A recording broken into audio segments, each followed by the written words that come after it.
Kevin Jackson Radio Show. Welcome, everybody. Kevin Jackson here. It's the Kevin Jackson Show. Glad you're with me. KJRadio.com, 844-551-8255 if you want to reach us by phone. Lots going on, people. It's been an amazing time. We're still talking about the NFL. Going to talk about them today because there's a lot of other developments that have occurred. This is going to be in the news cycle for quite some time. But what I want to show you is I want to connect the dots with what liberals are trying to do. And I'm also going to tell you something that's going to break their little crooked hearts, but it isn't going to work. They have no way of winning this battle. They've been winning culture battles for decades, and you've been the loser every single time. Conservatism is this or that. They've pitted you against rich versus poor. You're all rich, aren't you? You all have toilets made of gold, and the streets on your block are paved with gold, and your tires never wear out on your car, right? I mean, we're all super rich, we conservatives. And you've got the world by the string. If you happen to be a white conservative, you go even further. You've got privilege that people don't even know. By the way, you're also racist, even if you don't know it. All these systems, these institutions and things that oppress black people are because of you. Not because of liberalism. It's just because the cities where all these things occur, where the black people are being beat up and killed and done whatever they claim by cops, are run by nothing but Democrats. Well, that's Donald Trump's fault. That's your fault. All the systems that they're fighting today. Oh, the universities aren't teaching enough black people about this, and we don't have enough black folks. Well, who owns that? Tell me. Black neighborhoods. Who owns the concept of a black neighborhood? It isn't conservatives. Conservatives freed black people, but certainly Republicans did. Freed black folks. Said go out there and be somebody. Go become human beings. And you know what the Democrats did?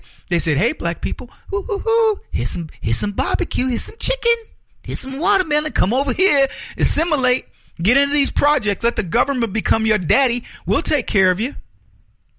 And what the NFL guys show is that it doesn't matter how much money you give a black fool, he will still remain a Democrat. He will still remain trapped in his own mind. They're not good enough. Even when they've achieved, they're not good enough. You want to know why? Because it's not about money. Oh, yeah, I'm about to break it down for you. See, it's not about money.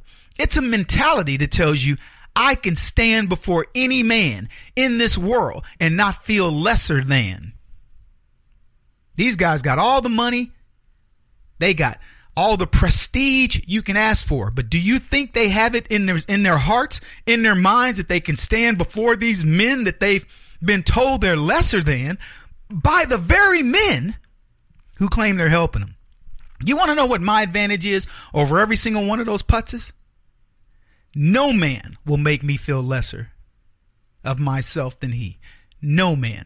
I could stand before Donald Trump and I will stand before an equal. I would stand before Ronald Reagan and I would stand before an equal. You know better than I. But you know what LeBron James will do? He'll stand before a white man and go, man, you got all that white privilege. Man, you this, you that, you because he doesn't know how to be a man. He might have been taught how to play basketball. He might have been taught how to deal with his money. He might have been taught how to chase, whatever the things that LeBron James has been taught, but he has not been taught how to feel equal to a white man. And by the way, neither of these kids coming up, their resentment is they don't feel equal. Now ask yourself, how do you get to that kind of a mentality? You're a young black kid. You're growing up. Your parents are telling you things like, you know what, man, you can be anything you want to be, baby. You can be whatever you want to be, little man. Telling your daughter, you can be whatever, man. And then what happens? Those very same black people subject their kids to liberalism, progressivism, and progressivism says, well, y'all were slaves and stuff, and you can't get over slavery. And then the white man, well, he oppressed you. They don't even tell you it's the white man that's talking to them. The white man oppressed you, and next thing you know, well, you ever heard of a thing called white privilege? Yeah, by virtue of a birthright, that child over there has got an advantage over you. Really, Daddy? Yeah. I would never tell my kids that. In fact, I feel quite the opposite. I feel like, you know what? These doggone kids of mine got some genes. Man, whoa, you couldn't give them better genes. Smart mom, smart dad, come on. Really? Good athletes, good looking. Oh, I mean, come on now. I'm going to wait a minute, let you give it up. Come on. I'm doing my fingers. Come on, give it up. Okay, there we go. That's right. Good looking. You know, pretty much knows how to think. I think you guys realize that. What do you think you're going to tell me that I'm going to tell my kid? Well, you know, son, these white people, they going to keep their fingers on your, the foot on your neck and all that. And I don't know if you can achieve. Said nobody in my family ever. Shoot. My kids are brilliant. Wharton grad, my oldest son's going to he's talking about going to Harvard. I hope he doesn't. But he's Wharton grad, SMU grad, University of Texas grad, working at amazing companies. I'm not going to put their business out there, but they're good at what they do. And they would never, never hold through a broad stroke say, well, you know, Dad, these white people at my job, holy cow, it's tough to compete with these white people. They might go, Dad, there's this one guy in this department. Dude is really smart. Pleasure working with that guy. But they feel equal. Because in their department, that guy's saying the same thing. Yeah, there's this dude over in the other department. Think his name is Ryan. Think his name is Ethan. Think his name is Corey. Whoo, man, he's amazing. It's mutual admiration. But see, that's what the left won't teach black people is how to get mutual admiration. Oh, they respect LeBron James' ability to bounce a basketball. Congratulations, LeBron. Good boy. Good little boy. Now go bounce that basketball and entertain me. Okay. Come on, Stephen. Because Stephen Curry doesn't feel adequate enough to go hobnob with the rich whites. That's why he wants to hang out and be down. Same with Kaepernick. He was raised by him. He still doesn't know how to do it. He feels guilty. Wants to be black now. Completely black. Woohoo. I'm just telling you what's happening, folks. Anyway, we got a ton to discuss today. A ton. Mostly related to football, but related to the mentality of these players. Because I really want you to understand and get inside of their heads. These weak men. Pathetic. This is the Kevin Jackson Radio Show. Do you owe back taxes to the IRS or state? The secret to avoiding the IRS nightmare is to seek professional representation. My friends at Security Tax Associates provide the most cost-effective and ethical representation in the industry while helping to avoid seizures, levies, and wage garnishments. Security Tax Associates is here to ensure that the appropriate steps are taken to permanently eliminate any possibility of future tax burdens once and for all. For a free, no-obligation consultation, contact Security Tax Associates, 844-779-4177. That's 844-779-4177. 844-779-4177. Or visit them at securitytaxassociates.com.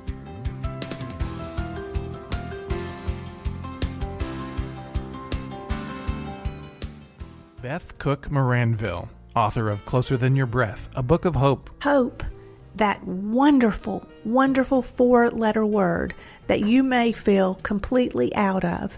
I wrote this book to give you great hope. It's not too late. If fetal position is an all too familiar place for you, I understand.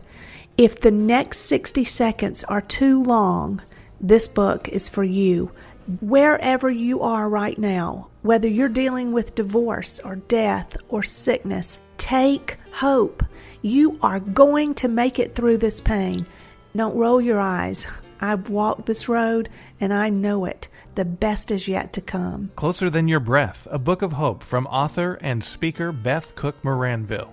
Can be found on Amazon.com or Kindle.com.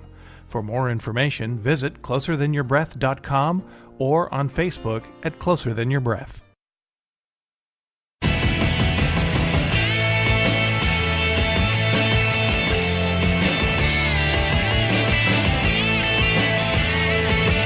This is the Kevin Jackson Radio Show.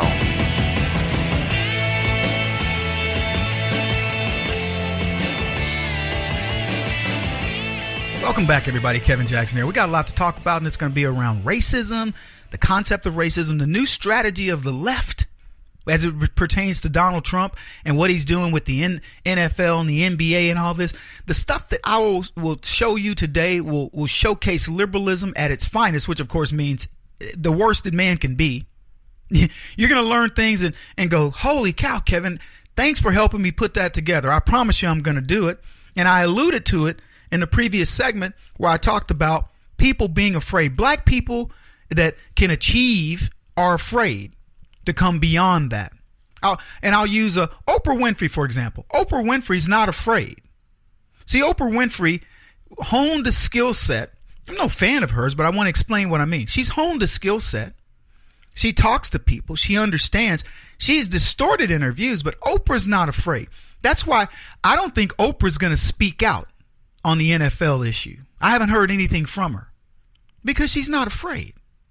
Oprah has learned how to deal with white folks and all different kinds of people, and she's a talker.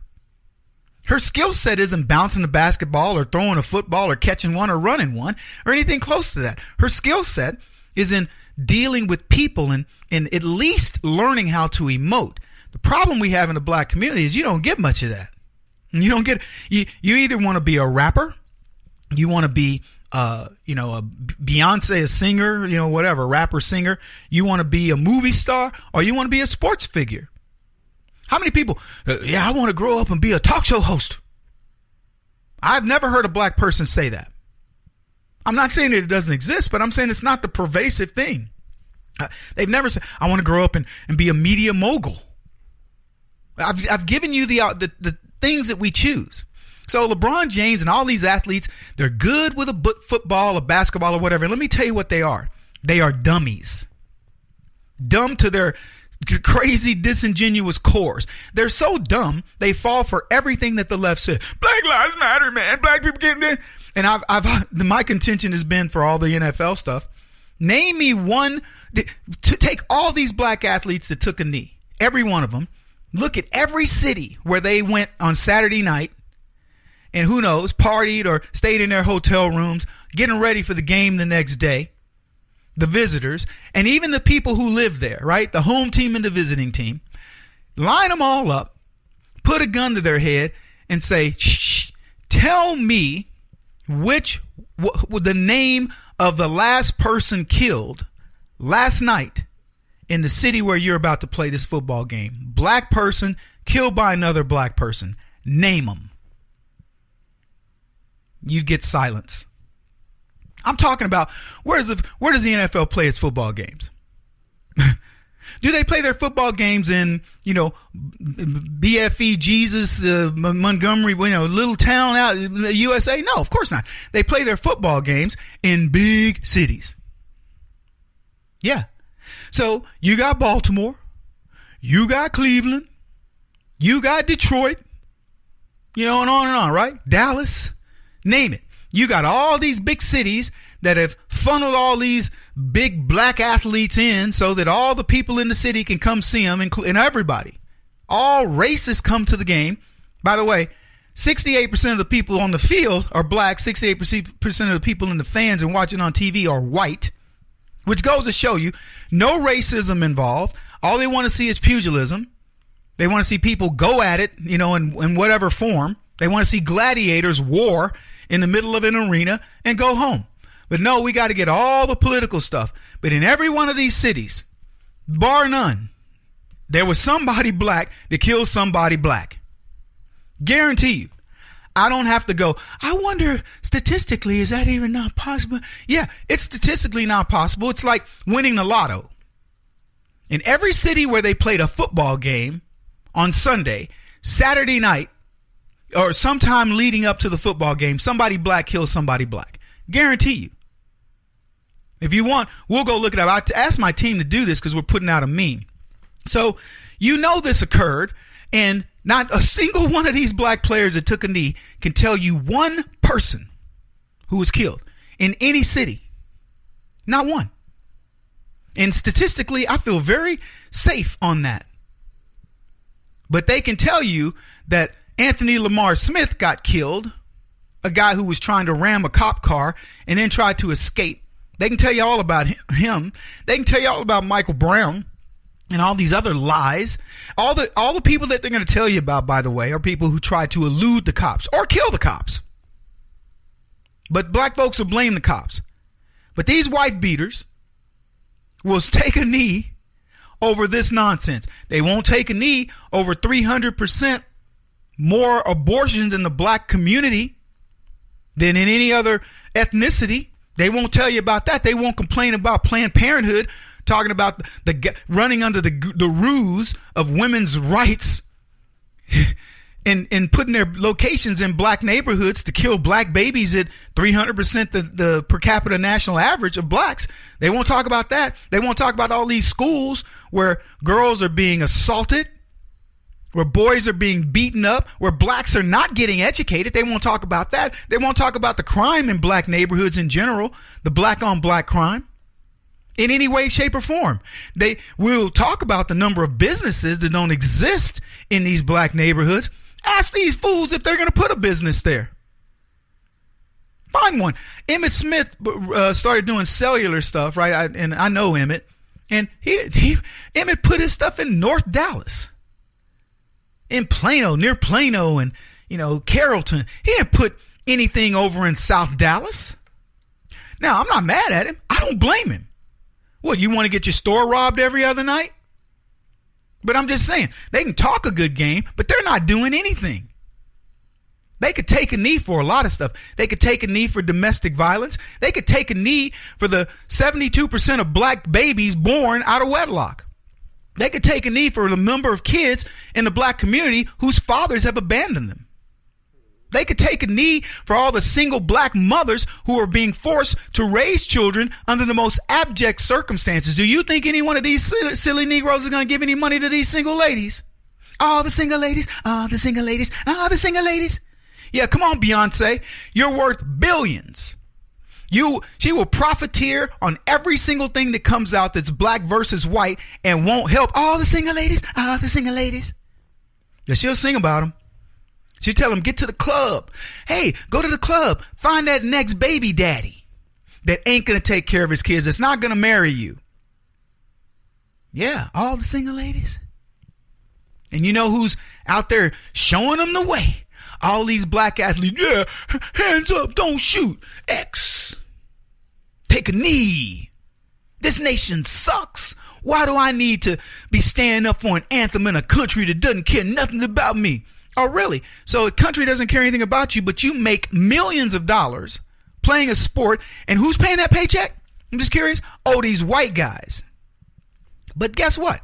The left wants to sell it that Donald Trump is going after these black athletes. Why? Because they're black. Not because they're anti-American. Not because they're disingenuous, lying skanks. No, it's because they're black.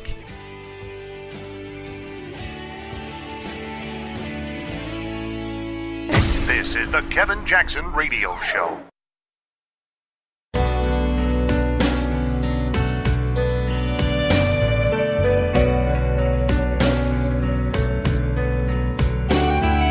This is the Kevin Jackson Radio Show. Welcome back, everybody. Kevin Jackson here. It's the Kevin Jackson Show, KJRadio.com. I want to, by the way, if you want to call the show, 844-551-8255. So here's what I want to do. I want to play a clip of, what's this guy's name? Jim Acosta. He's a reporter from CNN, and he has just attended a White House briefing with Sarah Huckabee, what's her face, last name, I forget her last name, but anyway, Sarah Huckabee Sanders or something like that. Anyway, he's attended this briefing, and he's now going to break down the question that he's asked about a question that he asked Sarah Huckabee Sanders about Donald Trump and what's he doing, why is he targeting these athletes. So I want you to hear this, and then we're going to discuss it, because I'm going to tell you what the strategy is of the left based on Jim Acosta having this discussion with Sarah Huckabee Sanders. All right, I want to bring in Jim Acosta. Jim, we saw Sarah Sanders sort of cut you off there when you were trying to ask her follow-up questions on the heels of asking whether the president is trying to wage a culture war. And she claims that no, he's not. Hi, Pam. That's right. Yes, what we heard from White House Press Secretary Sarah Sanders here is that this is not about race. And you heard repeatedly during this briefing today the White House trying to say, no, this is a president who just wants to honor the American flag, wants to see professional athletes do the same thing at sporting events. But I do think, and that's why I asked the question there at the very end of the briefing. I wasn't given a follow-up question like some of my other colleagues in the room. But why is it that the president was seeming to go after African-American athletes over the weekend? He went after Colin Kaepernick at that rally in Alabama Friday night, went after Steph Curry of the Golden State Warriors on Saturday, saying he was no longer invited to the White House for their championship celebration here. When at the same time, and I tried to follow up with this question, Tom Brady did not make it here to the White House when the New England Patriots made it.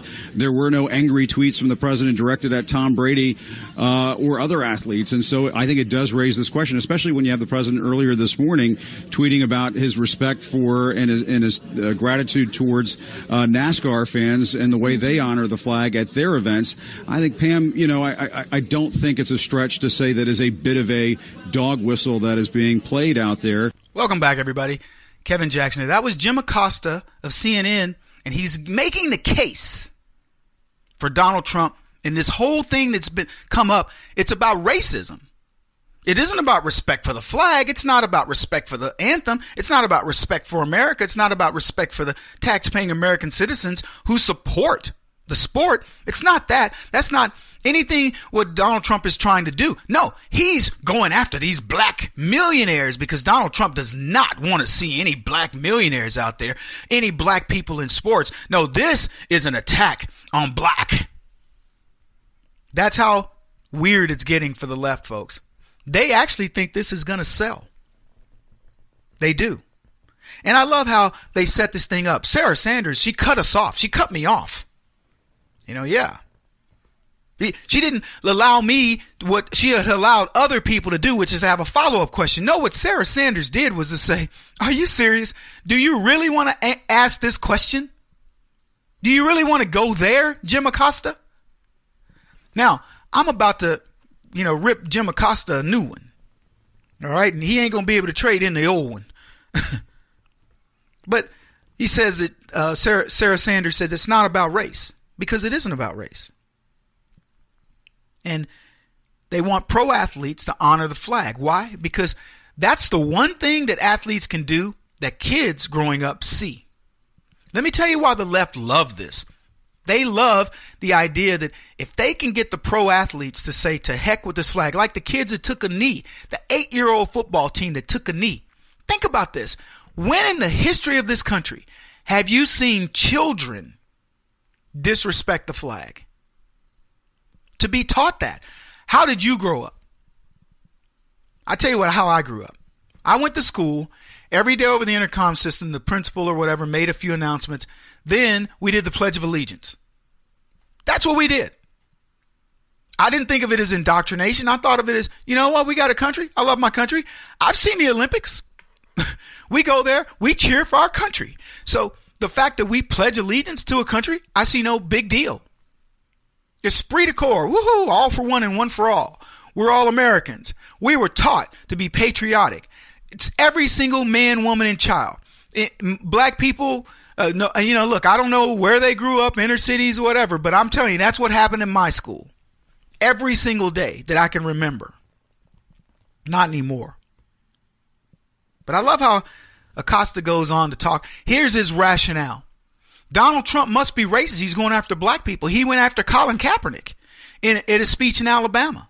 Now, that was a speech where Donald Trump says, I wish that an owner would tell these fire these SOBs that do that. That was what Colin Kaepernick, that's what he's referencing.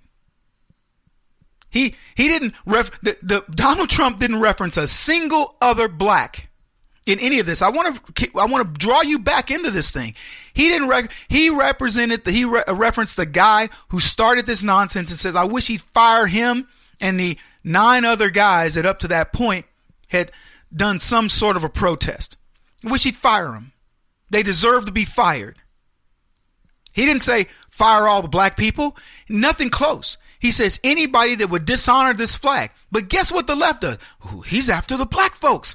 And then Acosta bolsters his argument by taking on Steph Curry. Did Donald Trump pick a fight with Steph Curry, or was it the other way around? Donald Trump did what every president prior to him has done and say, you've won the championship. Here's your invitation to the White House. And what did little white-looking Steph Curry do?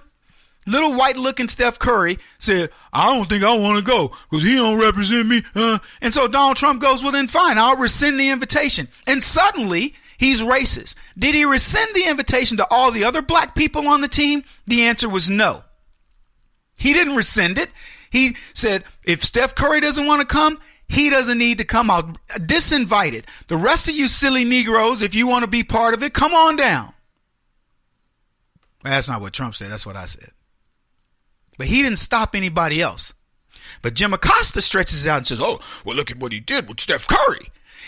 Acosta acts as if Donald Trump said, what other black guy could I get mad at me? Who?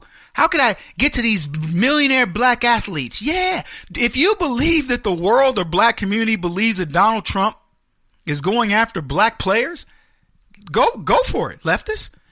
If that's your strategy, let me tell you, it's going to work the same way picking Hillary Clinton and putting all your marbles in that basket worked. So that's his next stretch. Then, I love this part. Tom Brady. You know, he didn't go after anybody else. I mean, he didn't go after any white athletes. Hey, by the way, Jim Acosta, he didn't go after any black athletes. It's everything that Donald Trump has done has been in reaction to something. He's a president of the United States. And somebody decides they're going to disrespect the country. What is his job? His job is to say, look, don't be disrespecting this country, chump. You don't want to be here, go. You don't want to support the national anthem and the flag, go. This country allows you to do everything that you're currently doing as a black man, and you want to disrespect it? Go. And trust me when I tell you, the overwhelming majority of Americans, even the people on the teams with these putzes, are saying go. Unbelievable. But he says, well, Tom Brady didn't show up. He didn't call Tom Brady out. Tom Brady and the president are friends. Many pictures together. When they won the championship, Donald Trump, it was like, yeah, look at this. You know, I called it. When I call it, the guy wins it. Pictures of Brady all over the place. No beef between them. Well, Tom Brady didn't show up. He didn't call out Tom Brady. What's he going to call him out for? If Tom Brady couldn't make it to the White House, he had a good excuse. I mean, he's got a trophy wife. But he's got a good excuse besides his trophy wife. What was he? Maybe she was having a baby. I don't know. But you can be guaranteed it wasn't I'm not showing up to the White House because I don't like the politics of Donald Trump. What kind of nonsense is this? This is the kind of stuff that the left wants to convince people of. This is how dangerous these people are. And then finally, I love this one. This one gets me. This is the most racist comment you could possibly make. One of the most racist comments you can make. And one of these broad stroke things. Well, he mentioned his respect and gratitude for NASCAR fans. And we all know no self-respecting black man would like NASCAR. Right? Never see black people at NASCAR. What in the world would black people want to be at a NASCAR event watching cars run around in circles, other than they go to the left, right? No, they don't. They go to the right. Which way they go? Anyway, the point is, it's so unbelievable, so beneath this man to act as if, well, black people can't possibly like NASCAR. There are many blacks that like NASCAR. I don't know to what percentage. It's certainly not as many that go to a Jay-Z concert, but there are blacks at NASCAR. I go to the Indy 500 every year. There are blacks, many blacks at the Indy 500. What's this man saying? Black people, we can't appreciate fast cars. We can't appreciate the technology that goes into souping these cars up and making them run at unbelievable speeds. What a racist Jim Acosta is. Kevin Jackson on the Black Sphere Radio Network. Do you owe back taxes to the IRS or state? The secret to avoiding the IRS nightmare is to seek professional representation. My friends at Security Tax Associates provide the most cost-effective and ethical representation in the industry while helping to avoid seizures, levies, and wage garnishments. Security Tax Associates is here to ensure that the appropriate steps are taken to permanently eliminate any possibility of future tax burdens once and for all. For a free, no-obligation consultation, contact Security Tax Associates, 844-779-4177. That's 844-779-4177. 844-779-4177. Or visit them at securitytaxassociates.com.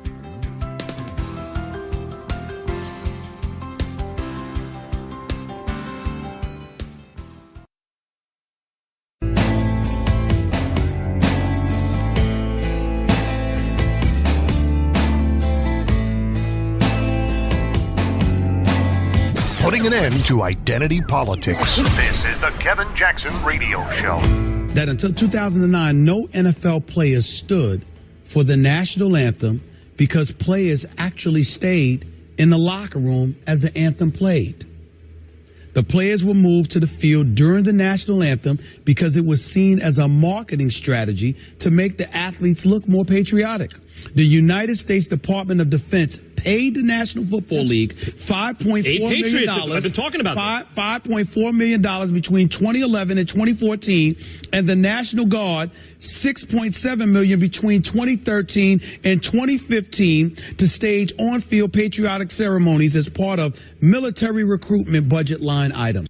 Welcome back, everybody. Kevin Jackson here. Are you aware of that? That until 2009, teams did not actually come out on the field for the national anthem? I wasn't aware of that. I've seen too many national anthem ceremonies in front of different things. For example, boxing or the Olympics and all the different sporting events that I just assumed the players came out.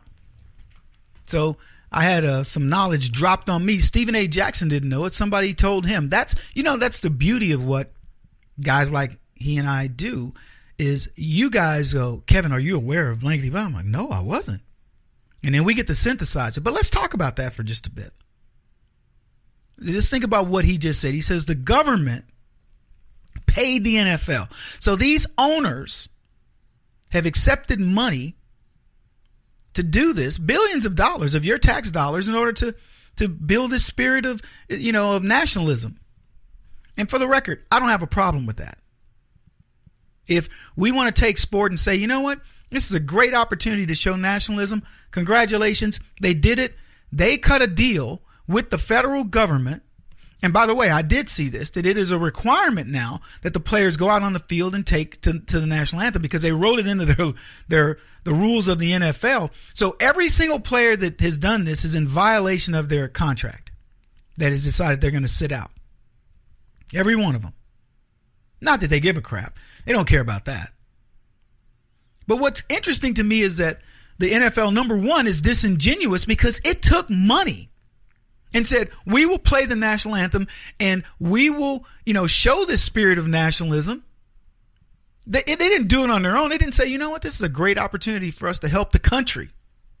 National anthem is played before each and every sporting event. Let's get the team out there and show them these players. Let's show that the players are just as interested in the country as we are, that they appreciate the fact that they live in a country that allows them to become multimillionaires playing a sport that they probably grew up loving. They're probably not very good at much else.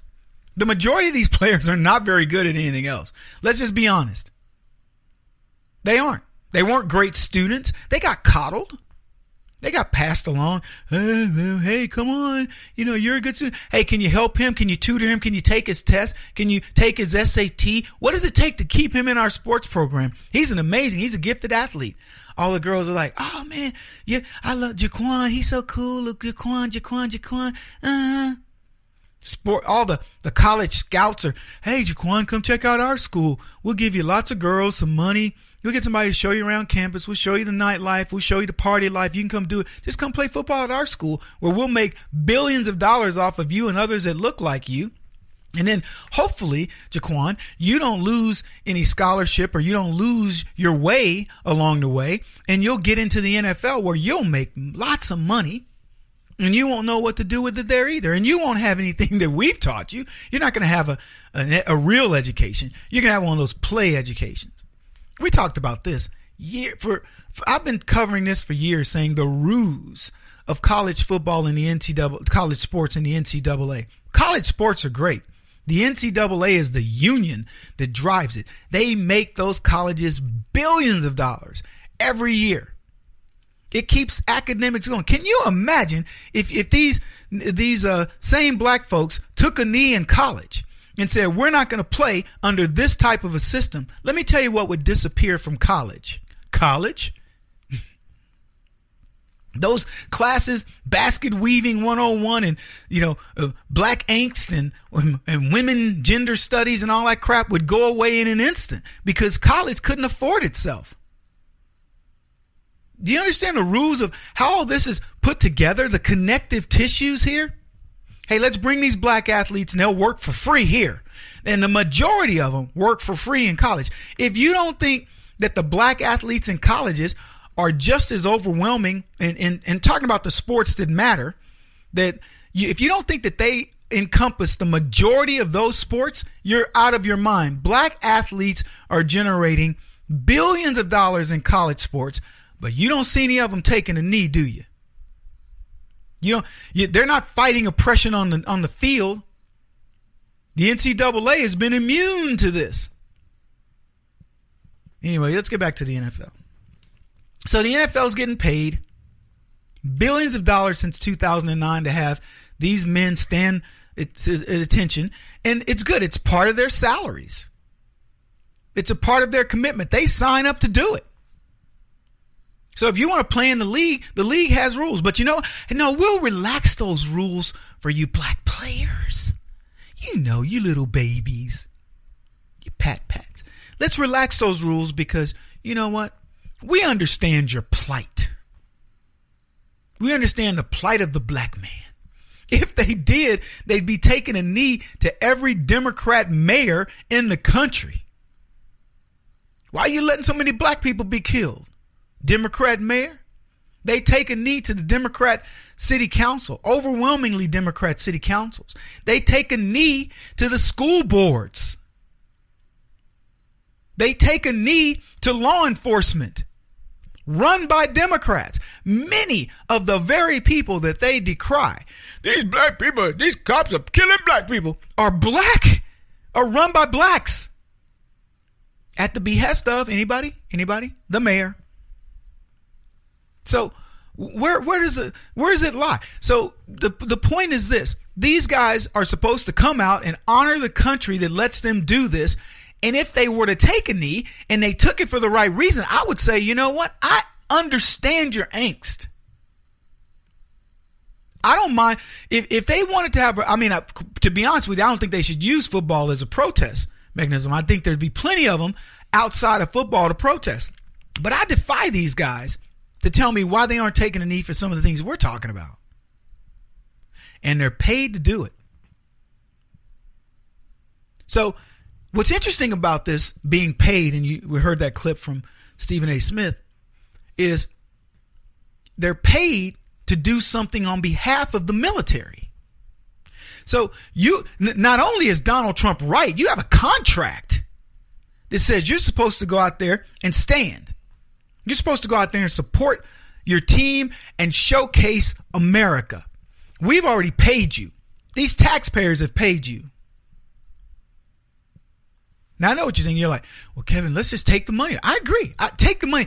I don't want any subsidies. I don't want my tax dollars going to any NFL, anything. And I think if Donald Trump put his foot down and said, you know what? You guys want to take the national anthem, not want to do the national anthem. I tell you what we'll do. We'll take that money back and we'll take any federal subsidies to the NFL back.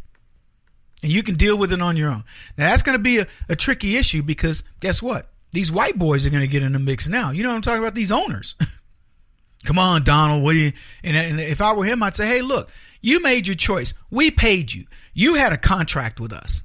And you violated that contract. So we want that money back. Shouldn't that be the first thing we get back? Come on. I'm giving you a second to think. It's a pretty easy answer. That should be the first thing we get back. You're in violation of your contract. So we're taking our money back. And let's see how the NFL reacts when we take 2 years of revenue. When we say, nope, if even one person does not come out for the national anthem or takes a knee, we want our money back for the season. So we get 2 seasons of getting our money back.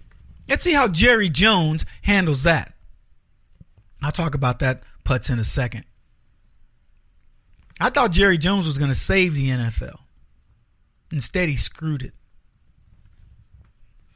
So the military is supposed to benefit from these guys. It's supposed to build this spirit of warrior. So essentially they're saying, if you want to get away from playing it as a sport, being a gladiator in a football field, an arena, we'll make you a gladiator for real. Come check out the military. Remember all the commercials that would run during football with the Army commercials and Marine Corps and what have you? That's what they've paid to say to these kids that are watching these sports, you know what? If you don't make it to the NFL, you might consider being a real warrior. And the NFL reneged. I want my money back. I don't know how you guys feel. I want my money back. I want a refund. I want to stop the program. And I want to take all the money that goes to the NFL out. And I think that should be our mission, is to say, you want to disgrace this country, you get nothing. He won't stop until he's the top-rated radio talk show host in America. What kind of weird competitive freak are you? This is the Kevin Jackson Radio Show.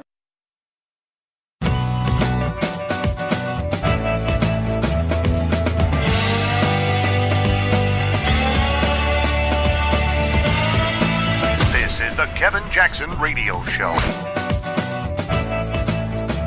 What the left touches, it destroys. Make no mistake about it. Everybody, welcome. Kevin Jackson here. It's the Kevin Jackson Show.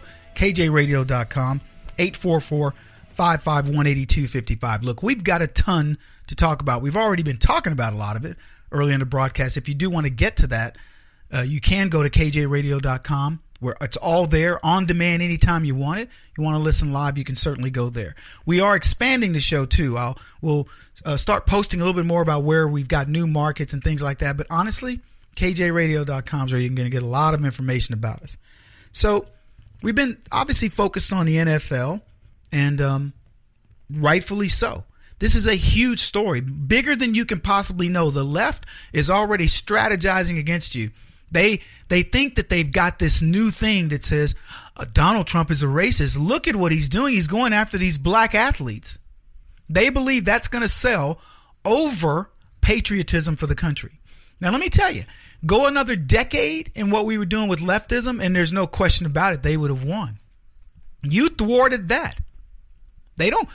Do they still say the Pledge of Allegiance or do anything patriotic in classes in the morning anymore? I don't know very many schools that do. It's usually rural schools that do things like that. Inner city schools, they don't care about America or whatever. Black kids are taught to hate this country. Trust me on this.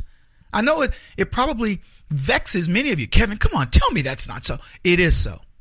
They're taught to hate the country. They're taught to hate you because you're white. They're taught to feel less about themselves, which build resentment. Think about how much resentment it would be if you say, yeah, that dude over there, he's better than you. And you're like, what do you mean he's better? He's just better than you. I don't know how you can say that. It's true.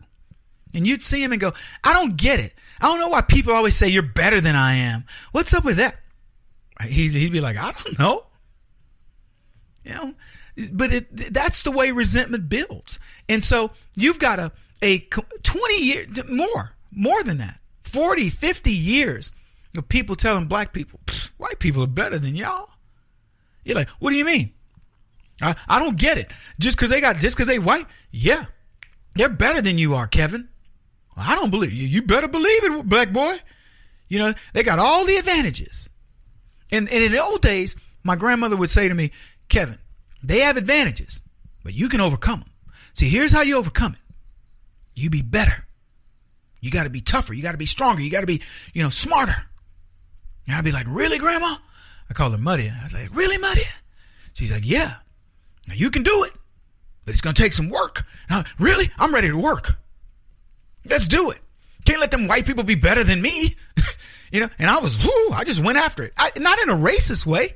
It was like, y'all gave me competition. Quick story.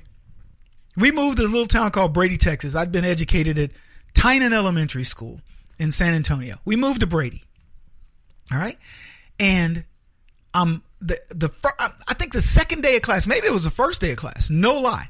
I come into class and it was the first day of class. I come into class, I sit down, and the teacher is doing this math quiz, and the kid gets up behind the chair, and the teacher had flashcards, and she throw up a multiplication, 3 times 6, 14. No, I'm kidding.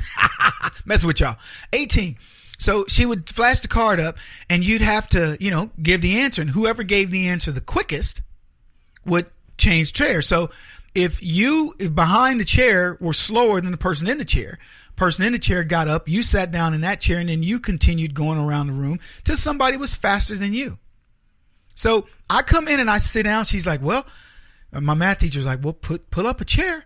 And so I pulled up a chair, and I'm looking around, and she goes, well, you might not want to participate in this. And I go, sure, no problem. So I watched this kids, went through, and, we had, 25 kids in the room, and they'd go through about 4 or 5 and then finally lose, 4 or 5, finally lose, 4 or 5, finally lose, got to me and lost. So I'm up and I'm standing behind people, and she's pulling up the cards, 9 times 7, 63, 8 times 2, 16. And I go through that entire class. And so it gets ready to start over, and the teacher just kind of goes, okay, and puts the cards away. I'll never forget that. Anybody that's one of my classmates, call the show. Sheila listens, Joel, a lot of you. Tell my listeners if that's a true story. I went through that entire class. Now look, it's multiplication, big deal. But I'm just telling you, the entire class couldn't beat me. And I didn't even have a sense of pride about it. It wasn't like, yeah, I went through all you white boys and white girls. It wasn't like that at all. In fact, it was like, all right, next game. Because it had been ingrained in me. You got to be smart. Look, my grandmother brought home, it wasn't. It was my mom. Was it my mom? Somebody gave my mother a bunch of books. My mother died when I was roughly 5 years old. They gave my mother a bunch of books. And I'll never forget this. I can see the box of books right now, and I'm going through it. I'm inquisitive. My brother's over in the corner playing with something else. And I pick up one of these books, and it's a math book. And I'm reading the book, and I go, wonder what this is. And so I started working the problems. Well, I went to my cousin Nita, and I said, what is this symbol, less than, equal to? I didn't know what that, less than or greater than. And so she said, oh, it's less than or greater than. And I went, oh, well, how do you do it? And she goes, well, if the number's greater than this. And I went, because I'd done it all wrong. I was guessing. So I went back through that entire book, and I did all the less than, greater than. The equal tos are obviously easy. And then it had a series of math workbooks. I was 4 years old doing this. So by the time I got to this school, I was eminently prepared, to do my business. And I did. And I'm proud of that moment now, but I promise you, in the moment, it was like, what else y'all got? School was easy. And it wasn't because of the school I went to. It wasn't a bad school. I don't remember learning a ton, but it wasn't bad, the elementary school I went to. But the learning occurred because I did it. And I remembered my grandmother saying, you're going to have to be better. When I ran, it was like, you're going to have to be faster. Okay, I'll be faster. I'll train harder. I'll do more. It's the same thing that goes on in this industry right now. I don't think of it, I got to be better than the white boys that are doing politics or political punditry, but I look at it as you got to be the best you can be. And we strive for that every single day. Anyway, got a lot to talk about. Man, Barack Obama was due to make a statement about the kneelers, but we're told to expect that statement as soon as he figures out how to make it about him. So we'll get back to you on that. The new Apple phone's out. We're going to also cover the Dallas Cowboys, Villanueva again, and Roethlisberger, private emails. Lots to talk about. This is the Kevin Jackson Radio Show. Do you owe back taxes to the IRS or state? The secret to avoiding the IRS nightmare is to seek professional representation. My friends at Security Tax Associates provide the most cost-effective and ethical representation in the industry while helping to avoid seizures, levies, and wage garnishments. Security Tax Associates is here to ensure that the appropriate steps are taken to permanently eliminate any possibility of future tax burdens once and for all. For a free, no-obligation consultation, contact Security Tax Associates, 844-779-4177. That's 844-779-4177.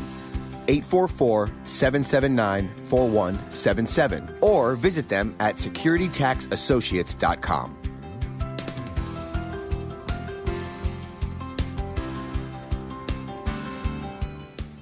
Beth Cook Moranville, author of Closer Than Your Breath, a book of hope. Hope, that wonderful, wonderful 4-letter word that you may feel completely out of. I wrote this book to give you great hope. It's not too late. If fetal position is an all too familiar place for you, I understand. If the next 60 seconds are too long, this book is for you. Wherever you are right now, whether you're dealing with divorce or death or sickness, take hope. You are going to make it through this pain. Don't roll your eyes. I've walked this road and I know it. The best is yet to come. Closer Than Your Breath, a book of hope from author and speaker Beth Cook Moranville, can be found on Amazon.com or Kindle.com.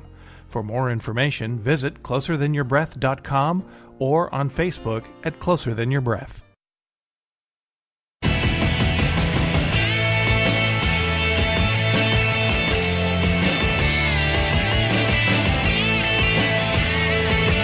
This is the Kevin Jackson Radio Show.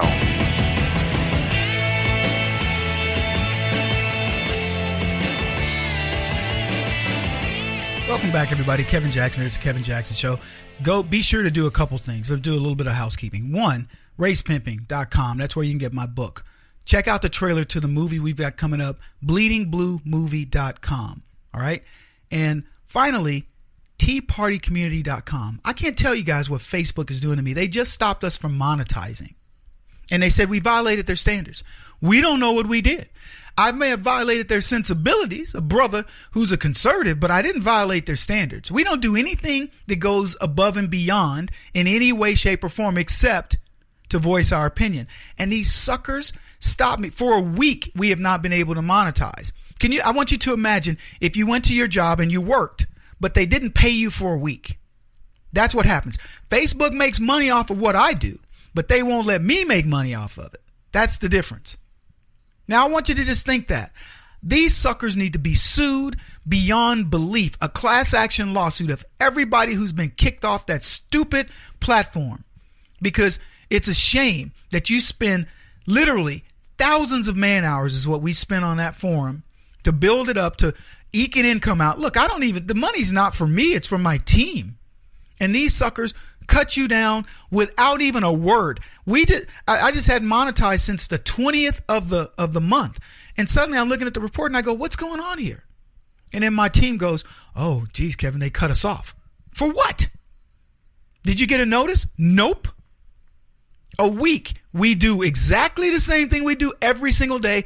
We get $0. How pathetic is that? It's really unnerving. But that's how Facebook is. They do not care. Folks, these leftists are after you in ways you have no idea. Anyway, that's not what I want to talk about. I alluded earlier about what are these black guys really mad about in the NFL? Let me tell you what they're really mad about. They're mad about their lack of education. They're mad that they only know the world that they know. And it is a ethnocentrically black world that unfortunately is ethnocentrically black and racist. The only people they're comfortable around are other black people. If they're not talking about, Beyonce and hip hop and balling and where they're spending their money and, things like that, they have nothing to talk about. They don't talk about investments. They don't talk about vacations. They don't talk about life in general. Good schools, things. They talk about nonsense. You don't have to believe me. Go to one of these baller parties Yeah, look, I can tell you, I've been fortunate enough to be able to hang around these type of people most of my life just because of the things I've done. And I get bored. If you don't want to talk about that new Maybach you just bought or the bling you're wearing, because I don't wear bling. And I don't drive fancy cars. And I don't, go around talking about, I'll just put it, women and women, but they have a different name. Witches and pros. How about that? I don't talk about that. I just go and I want to know what you're about beyond your sport. What's your interest? Oh, you're a deep sea fisherman. Cool. I just came back. Things like that. That's considered lame, unless you're in a private conversation. If you're just talking, man, the stuff these people talk about is crazy. It's so, try to impress.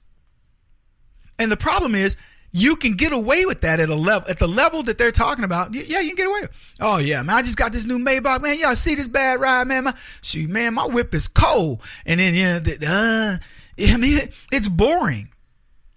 The latest, I bought liquor that cost this much, or me and my girl went over here and we spent this much. It's all about the trappings of life. None of it is going to have an ounce of meaning when they're on their deathbed or thinking about, at some point when they're broke and rethinking all the money that they wasted and things like this. They're going to want that stuff back, and they're not going to be thinking about it in those terms. They're going to be thinking about a life squandered.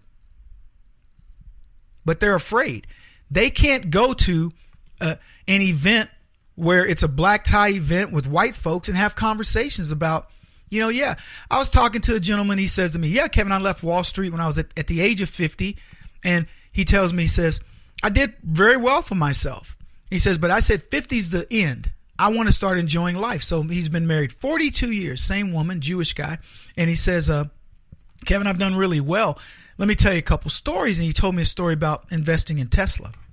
And he said, I went to the mall with my wife. She's running around. I go to this store. It was a store that had, just placards. It didn't have any product.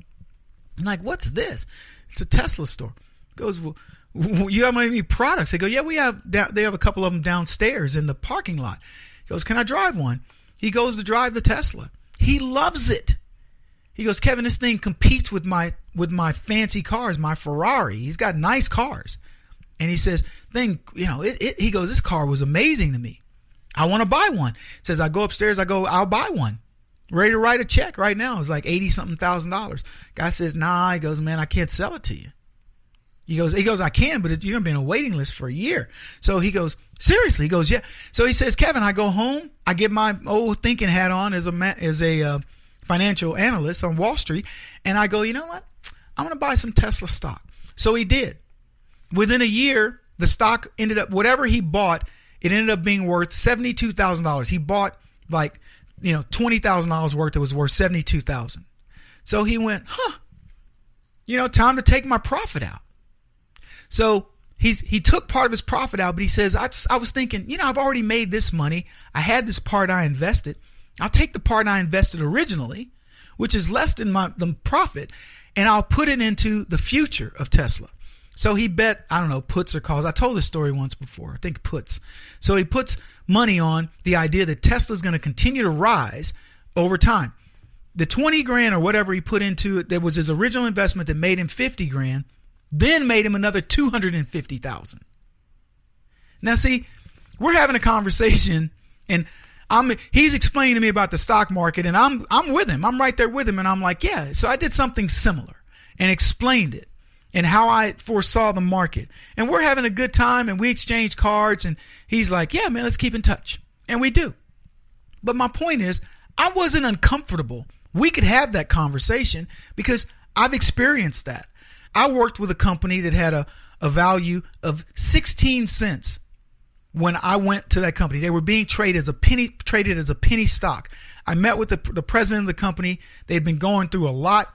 And when he and I both said, after we analyzed the company and we looked at everything, he says to me, Kevin, why am I not trading at 500 times the value of this company or whatever? And I said, it's a secret to me, but we'll change it. We took that stock from 16 cents. I told him I'll invest in it. I bought that stock at, I believe it's 21 cents. And within a week of our meeting and getting, I should say, of getting things kind of turned around, I made $2 per share on that stock. I'm talking about within a month, because you learn to look for these things. Anyway, it's not what I want to talk about. I want to talk about how these NFL players don't feel good about themselves and how they're damaging young blacks because they aren't teaching them how to be self-sufficient. And I want to use the movie Hidden Figures when I come back to talk about this. If you haven't seen it, it'll be a bit of a spoiler alert, but I'm not going to give the whole thing away.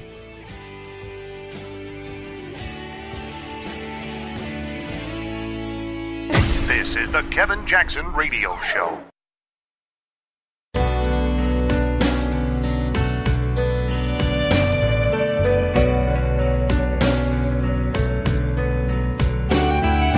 This is the Kevin Jackson Radio Show. We begin today with the politics lead. President Trump this weekend exacerbating an already contentious debate in the culture wars by picking a side, and doing so willingly, enthusiastically, and really rather crudely. Wouldn't you love to see one of these NFL owners, when somebody disrespects our flag, to say, get that son of a bitch off the field right now, out, he's fired. He's fired! The response from NFL players and owners was overwhelmingly a dramatic rejection of that, with the league commissioner and team owners issuing statements assailing President Trump's comments and his tone. And these displays of unity and brotherhood among hundreds of players, locking arms, supporting their fellow players, taking knees, including especially support for those who have been protesting during the anthem. And keep in mind, as you look at these pictures from Sunday, 1 week before, according to an ESPN tally, only 9 players of the nearly 1,700 in the NFL were kneeling or sitting or raising a fist during the national anthem. That is until the president chose to enter the fray and call those 9 men, sons of and demand that they be fired. Let us begin today our discussion with the simple proposition that for most Americans, where you come down on the debate over protests during the national anthem at a football game is not wrong, per se.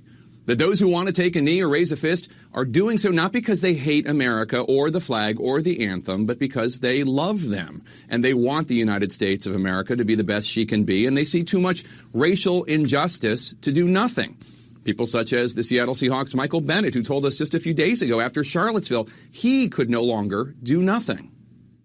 There's a point where silence is becoming dishonest. Every day I try to remind my daughter that she matters and that she's important, that her skin doesn't matter. She's going to be judged off the content of a character, like Martin Luther King say. But every day when I watch TV, I'm reminded that that's not the America that I'm living in.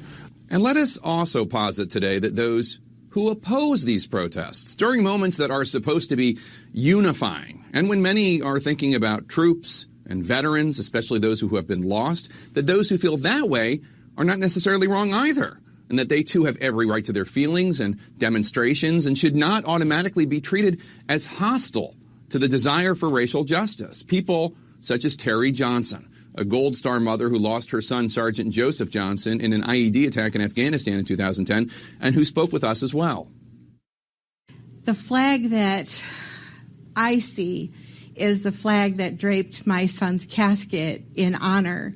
And I see the flag that was handed to my husband and I with deep respect from a grateful nation. Welcome back, everybody. That was Jake Tapper.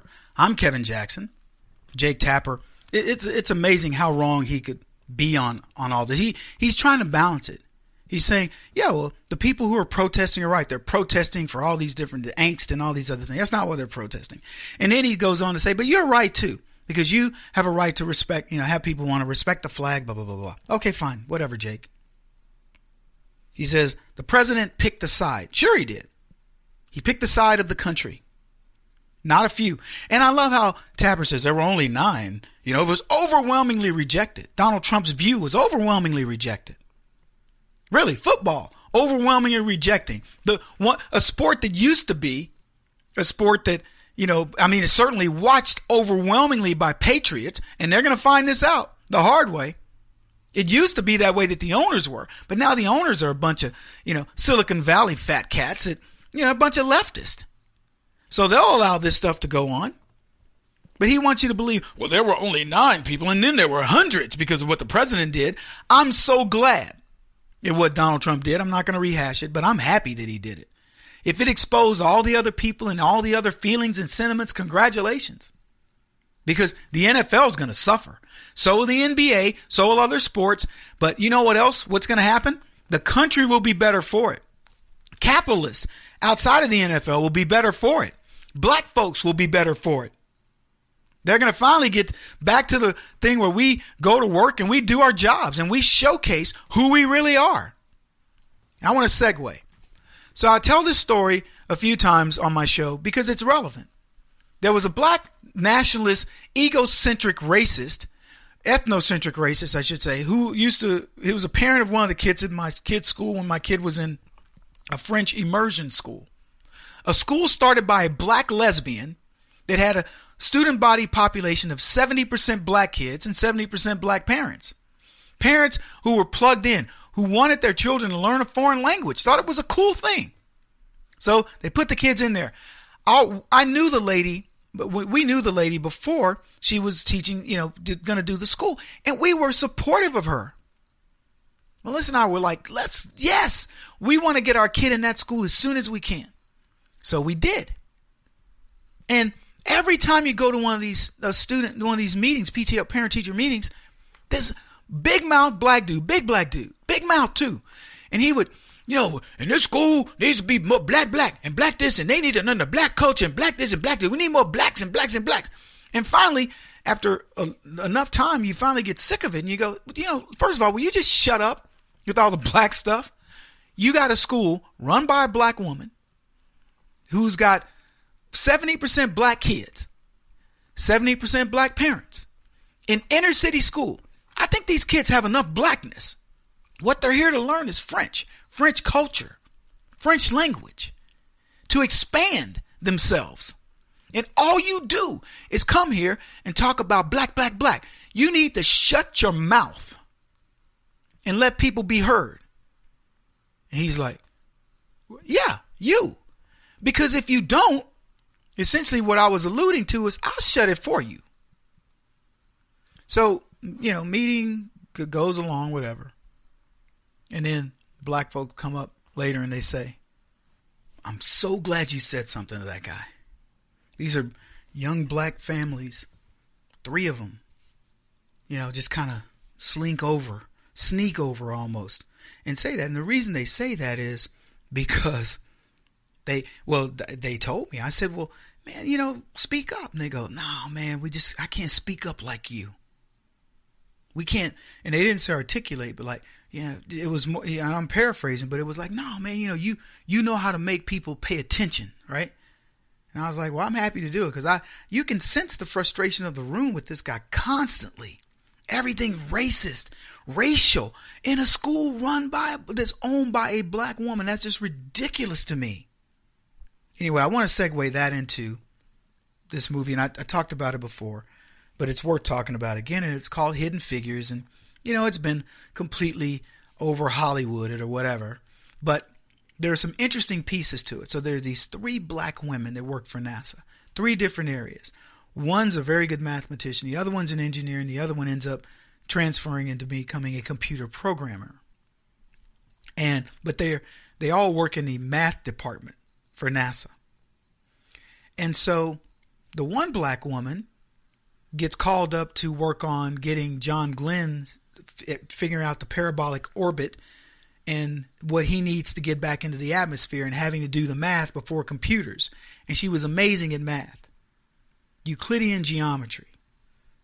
And what it talked about was all the things that she overcame in order to get that job done. And eventually she worked on the landing men on the moon. Another black lady was not allowed to become an engineer, even though she had engineering ability. She had degrees in math and whatever else, but that technically qualified her to enter the engineering program. And the guy she worked for said, Mary, you're an amazing engineer. Why aren't you getting an engineer? She says, look, I know my limitations as a black woman in the South. They don't want me to be an engineer. She's got all the qualifications. Well, she's talking to the black ladies one time. They're playing cards, and she says, I ain't even going to, he wants me to be an engineer. I ain't going to be no engineer because why should I even try? And the one who ends up being a computer scientist and was sort of the supervisor says to her, look, quit complaining. I don't want to hear it.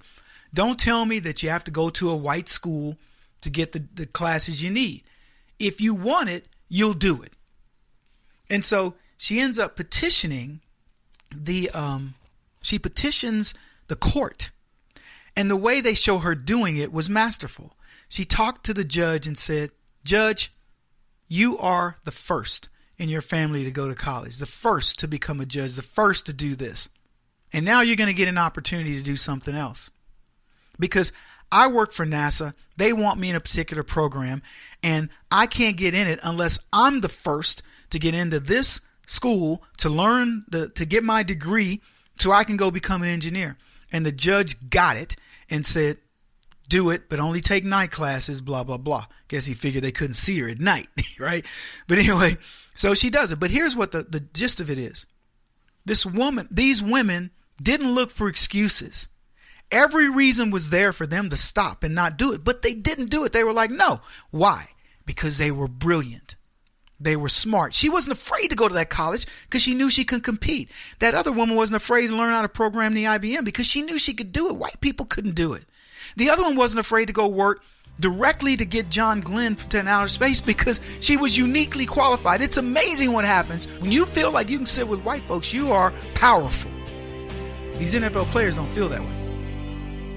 Kevin Jackson on the Black Sphere Radio Network.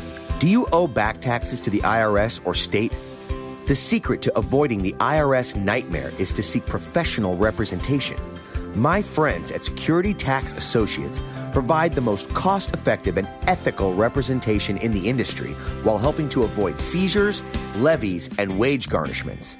Security Tax Associates is here to ensure that the appropriate steps are taken to permanently eliminate any possibility of future tax burdens once and for all. For a free, no-obligation consultation, contact Security Tax Associates, 844-779-4177. That's 844-779-4177. 844-779-4177. Or visit them at securitytaxassociates.com.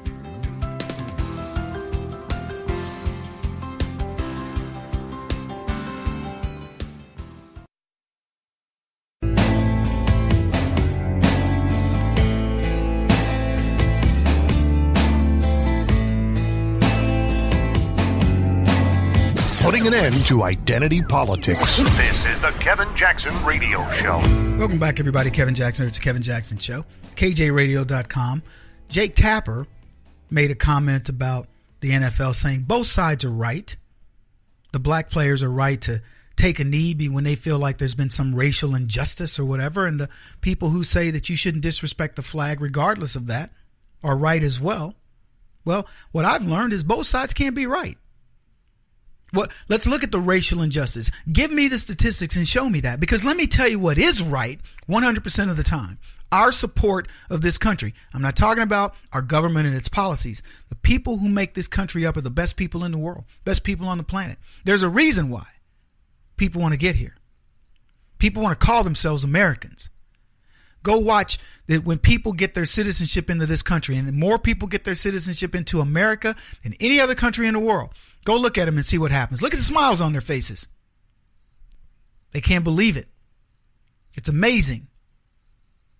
One of the best things that could happen to them. Go get your citizenship. Go look at citizenship in other countries. See how they feel. See if you have that same glow. Let me tell you, support of this country and what we stand for is never wrong. It is 100% correct because what's guiding it, what's behind it is God is saying, you know what? You are the beacon of the world. It doesn't tell you that America's perfect, but it tells you that we strive for it. We've overcome things other countries to this day still do. Middle Eastern countries practicing slavery and other barbaric practices. We may have stuff, but we are fighting to get rid of it. We fight to get rid of the racism in this country. We'll never get rid of it completely. We fight to get rid of stupidity in this country.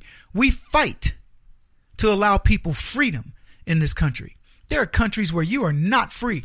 We are embattled with them right now. North Korea could be killed for any reason that a crazy, deranged man chooses. And there are left that like this guy challenging the president of the United States. These people are incorrigibles. They want to see us fail. Anyway, I want to play. Jake Tapper went on in his comments after he tried to balance it between both being right. And he essentially accused Donald Trump of targeting black players because of the race of the players. Now, I've already played a clip earlier of Jim Acosta saying the same thing and using the nuttiest excuses I've ever heard to rationalize his thought. Well, look, he came out against Colin Kaepernick because Colin Kaepernick came out against the flag, the national anthem, the American people. Well, he came out against Stephen Curry. Yeah, because Stephen Curry said he wouldn't accept an invitation to the White House. Well, Tom Brady, he didn't come to the White House and Donald Trump said nothing about him. It's because they're friends. Tom Brady obviously had a good excuse. And then finally, he says, well, the president gave a shout out to NASCAR. Holy Toledo. Are you kidding me? He's got to be racist. Because we all know no black people would be caught anywhere near NASCAR. So there you go. There's proof of Donald Trump's racism against black millionaires. He wants to get his white buddies in the NFL to go against these black multimillionaires that these white men have created. Oh, this is ridiculous, folks. But Hillary Clinton has essentially the same thing. And I love how Donald Trump, he's not been over to Puerto Rico and he hasn't done this. And look at what he's doing. And she alludes to him being crazy and all this. But let me let you hear the clip for yourself. Backdrop. Before the big healthcare news of Susan Collins, and I sat down with the woman who lost the general election to Trump while winning 3 million more votes. I began by asking her to react to just the last 72 hours. For all of us watching this, it sometimes feels like you can't make heads or tails, or you can't keep up, can't process it. And I wonder if it feels the same for you. No, it feels different for me. Because every time I see him do or say something, I know it's a deliberate choice that he's making at the expense of something else. You think that? Yes, I do. This is a point of tremendous contention in the world of Trump analysis. No, I know, and it's like being a Kremlinologist. You're a Trumpologist, but I've watched him quite closely. So let's take what you just said. Yeah. He clearly doesn't want to talk about Puerto Rico. More than 3.5 million American citizens, along with the U.S. Virgin Islands. Not interested, doesn't say a word about it. Now, FEMA is down there. I've called on him to send the Navy, particularly the naval hospital ship called U.S. Comfort. I really think that would be a big help. We don't hear a word. And we don't hear anybody high up in the administration. You don't hear from the vice president or anybody else. So he doesn't think that has any political relevance, and it's certainly not personally important. He attacks black athletes, as he did, starting with his rally in Alabama, continued on Twitter. And he attacks them for protesting peacefully, for equality, for standing up for what they believe. And he does it, once again, to dog whistle to his base and to try to detract attention from other things that are going on. But it's quite telling that he is willing to attack black athletes. Welcome back, everybody. Kevin Jackson here. Where do you start with Hillary Clinton? First of all, why interview her? She's irrelevant. I have no interest in knowing anything more about Hillary Clinton than I do the man on the moon. But I like let's just analyze what she said. So she says, first of all, it's a choice at the expense of something else. Then she says that in order to understand the choices that Donald Trump makes, you need to be a criminologist. Now, this is a woman, pardon me, who might be the biggest political criminal in history, seriously. And she says she needs to be a criminologist or a Trumpologist. They're the equivalent. Because Trump is a criminal, according to her. She says, I love this one. He doesn't want to talk about Puerto Rico. Because Trump's not into natural disasters. The guy that went to Harvey and helped out, the guy that has been nothing but on top of Irma, he's got FEMA in Puerto Rico. What else is Trump going to do besides disrupt Puerto Rico? Now, he is going, may be there by now, but that's Hillary Clinton. I mean, you're fishing right now. And then what she does next really cracks me up, because she tries to act presidential. Well, you see, I've already made a few phone calls, and we've got ships going there. The U.S. Comfort. See, this is when you know somebody's BSing you. They start to give you the names of ships. Like the U.S. Discomfort. So, the U.S. Well, FEMA is there. FEMA is there. That little side note is, well, the government is doing its job. It isn't like Trump said, don't send FEMA. FEMA's there. What else is he going to do? Is he going to miraculously make Puerto Rico feel better? He's got to let FEMA do its job before he goes and assesses the damage, which he's doing. And he's not. There's in no way can you accuse this man of shirking his responsibility on the heels of 2, now 3 hurricanes. But what Hillary Clinton does is she gives you the stats. Well, there's 3.2 million Americans there, and we're going to send our cruise ship Lollipop. I think it's called the USS Comfort, because the stats are to make you believe. Look at how much she's in charge. Wow. She's not taking her eye off the ball. I called to send the USS Comfort. And then she says, well, Puerto Rico doesn't have any political relevance because that's meant to make Trump look like he's a racist. See, they're Puerto Ricans. You know how Trump is. He's a racist. What would he want to do with a bunch of Puerto Ricans who can't vote? It's not personally important. That's exactly the word she used. And then she segues. And then why should we be surprised? He attacked black athletes. No, he didn't.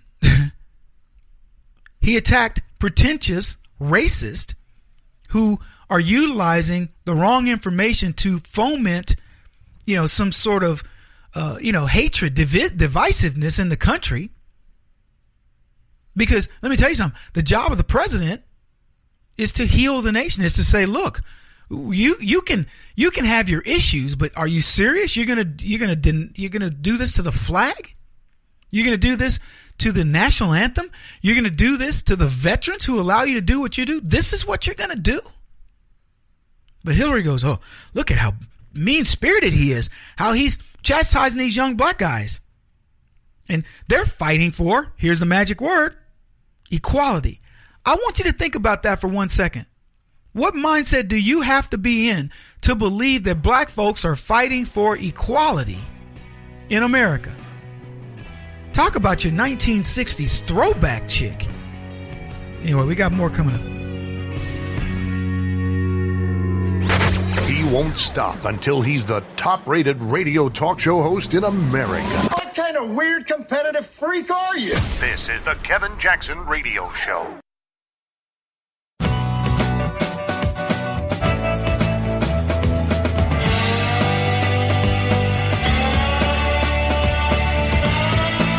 This is the Kevin Jackson Radio Show. What's up, y'all? What's up, winners? Kevin Jackson here. It's the Kevin Jackson Show. I love talking to winners. You guys are winners. We won on November the 8th, 2016. You've been winning for a long time. And you know what's so sad? You haven't felt like a winner. Now you're winning. And you know what? You're not only winning when you won an election and then you won the 4 special elections that came after that. And then you've been winning on these various smaller issues. You're winning on one of the biggest issues out there, political correctness, as it pertains to capitalism and specifically a meritocracy like sports. You are winning. You want to know why? Because you picked the right warrior. Finally. Republicans have been claiming to represent you for a long time. They haven't been. They've been disingenuous liars. And they're the reason why people like Hillary Clinton won't go away. Let's see if we can make her go away.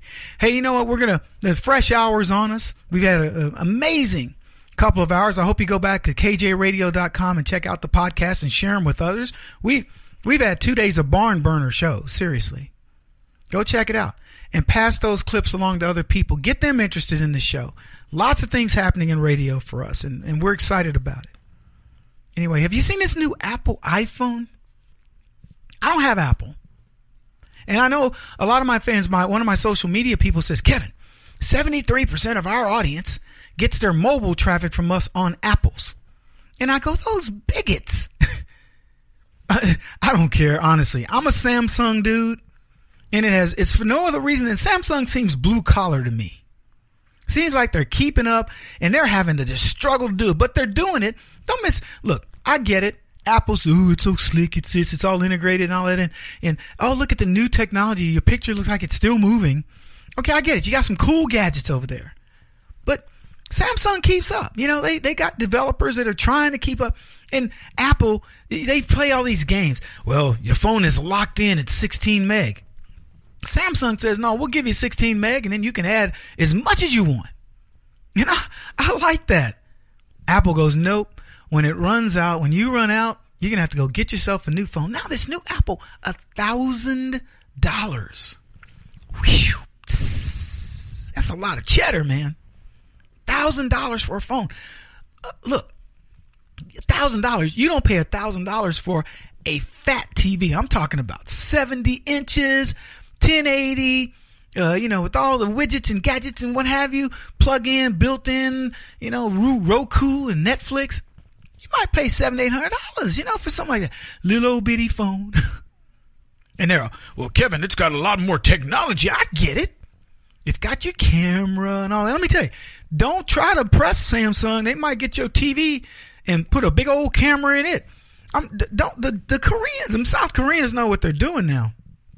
Yeah, it ain't the old Hyundai, of the 1970s, when you didn't want that bad boy. You couldn't give a person Samsung electronics back in the day. I used to sell electronics. And let me tell you, when you were talking about National Semiconductor or Motorola or Texas Instruments, and you'd say, yeah, well, we've got these Samsung chips, and people would be like, them Korean chips, get them Korean chips out of here. No engineer wanted to design with them Korean. I didn't. I would be like, I don't know if it's got enough power. Here are the specs, Kevin. It matches up right with National Semiconductor. I go, yeah, it says it. I don't believe it. Man, come on, get them Hyundais out of here. But shoot, Samsung now, man, go price Samsung appliances and see what you come back with. That stuff is expensive. And it's creative. It's very creative. They got some, I'm just telling you, man, South Korea. You been? You never been? South Korea's it's cranking over there. But this new Apple, man, look. Apple's intrusive already. Apple, supposedly, I don't know much about Apple, but I think you can track your phone. If your phone gets lost, you can call Apple on somebody else's Samsung. And you can say, hey, I lost my Apple. And they go, are you calling from a Samsung? And you go, yeah, click. No, they don't do that, but they'll answer, and then they'll go, well, if you can give us all your information, we can find that phone. And then they find your phone and find out that it's been sold in one of those bins for $125. Pookie snatched it from you while you were shopping. Look, I don't know, but supposedly they can track the phone and shut it down. It's no more good to anybody. And then the person I don't know, do they return it? And I don't know how I'm talking about Apple. I don't know how Apple works with all that. But if they can track your phone and then supposedly you can put all your information up in the cloud, I don't think that's that big of a deal anymore. But all right. But the biggest feature is if you give your phone to a kid, you know exactly where your kid is. You can track them. It's like a GPS system for your kid. So where are you, little Billy? I'm over at Chuck's house. No, you're not, little Billy. You're over at the arcade downtown. There's a sexual predator. I can see him on my Apple phone, and he's 2 games down from you, and he's leering at you. That's the thing. That's the sell. If you get your kid an Apple phone, then you can track little Johnny all over the place. And it is a selling feature because I have childrens. Little boys, I care so much about them, but I don't know if I want to beat them $1,000 phone. Would you get your kid $1,000 phone? Seriously. You don't have any kids, but yeah, you're not expecting, are you? Look, $1,000 phone, that's a keeper. You got to want to keep that kid. Yeah, you don't want a Bebe's kids. Y'all don't know who Bebe's. Bebe's kids is a guy named Robin Harris, a comedian. He's, God rest his soul. He used to talk about these bad kids being raised by black folks. You don't buy Bebe's kids Samsung. No, you get them a Samsung. You won't get them an Apple. Apple talks about, we're an integrated play, Mr. Jackson. If you get an Apple, if you're doing lots of videos and audio, look, you're a mogul. You're a media professional. You should have an Apple. I go, yeah, y'all trying to trick me. Apple is gone it lasts for years. I get it. I get all the great things about the Apple and all these different things. Yeah. And then you suck me in, and next thing you know, I got $50,000 worth of accessories I got to carry around. No, sir. Not going to fool me. I'll stick with the Koreans. South Koreans. It's got what do they call it? Retinal recognition now, this new phone. Have you seen? You look at it and it goes, okay, it's your phone. And it lets you use it. Somebody will probably poke your eye out just to use your phone. FBI. Don't trust the government over this stuff. Don't make me get all conspiratorial on you. I'll stick to my Samsung. I'm happy just to do. I was cool when they did fingerprint recognition. Anyway, look, we got a lot to talk about, folks. Dallas Cowboys, NFL, lots of stuff. We don't just talk NFL today. We'll be back. This is the Kevin Jackson Radio Show. Do you owe back taxes to the IRS or state? The secret to avoiding the IRS nightmare is to seek professional representation. My friends at Security Tax Associates provide the most cost-effective and ethical representation in the industry while helping to avoid seizures, levies, and wage garnishments. Security Tax Associates is here to ensure that the appropriate steps are taken to permanently eliminate any possibility of future tax burdens once and for all. For a free, no-obligation consultation, contact Security Tax Associates, 844-779-4177. That's 844-779-4177. 844-779-4177. Or visit them at securitytaxassociates.com.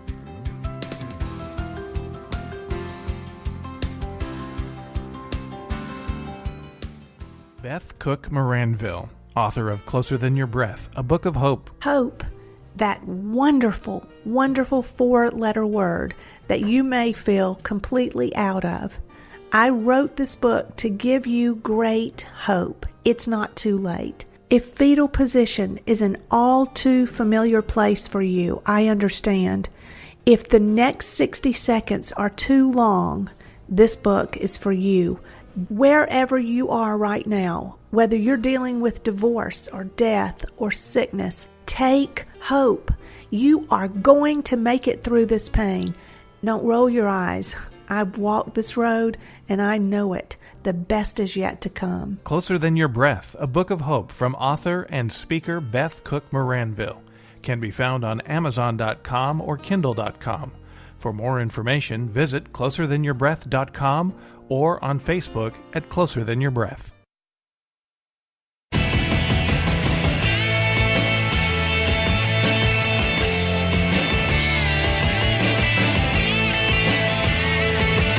This is the Kevin Jackson Radio Show.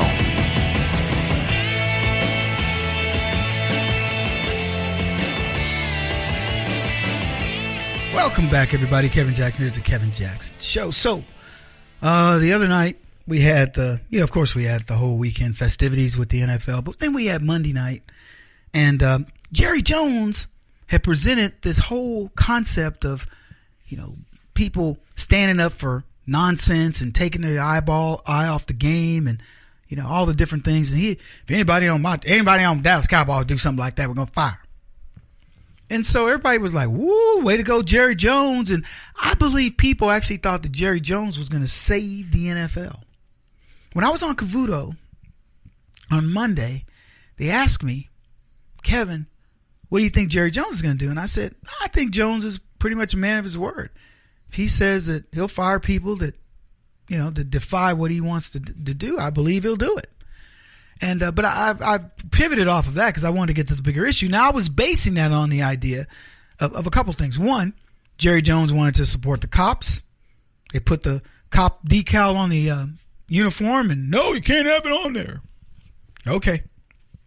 So, you know, he didn't fight it very hard, but the point is he wanted to recognize the police side of the story. And so I just figured, man, Jerry Jones, you know, good guy. He's going to make this happen. And then it turned out that it wasn't true. So Monday night, of course, I didn't watch the games.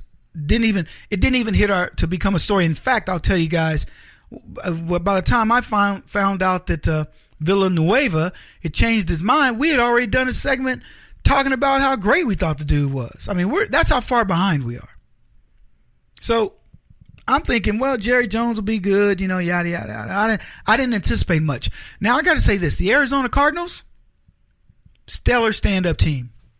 We stand behind the government, the flag, the anthem. They stood up. They did their deal. Proud of them.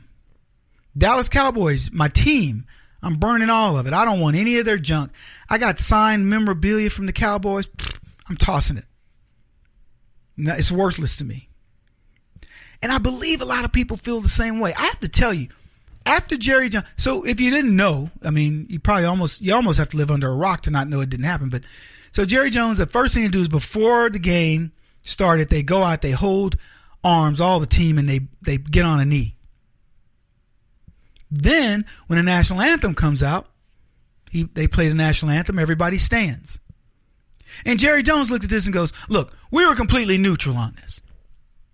Well, you can't be neutral on this. You can't be America's team and be neutral when it comes to all the symbols that represent America. The American flag, the anthem, the people, the president, all that is America.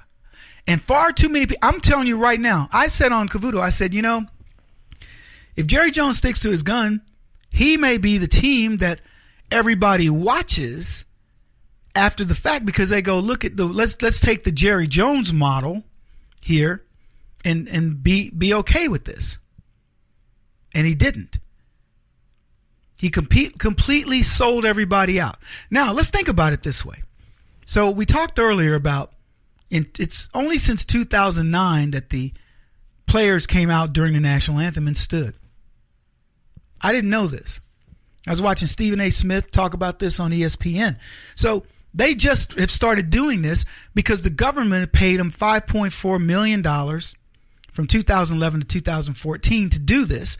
And I don't know what the re-up contract was from 2014 to 2017, but they paid them money, a lot of it, to bring the teams out and to have them do their, you know, just stand there.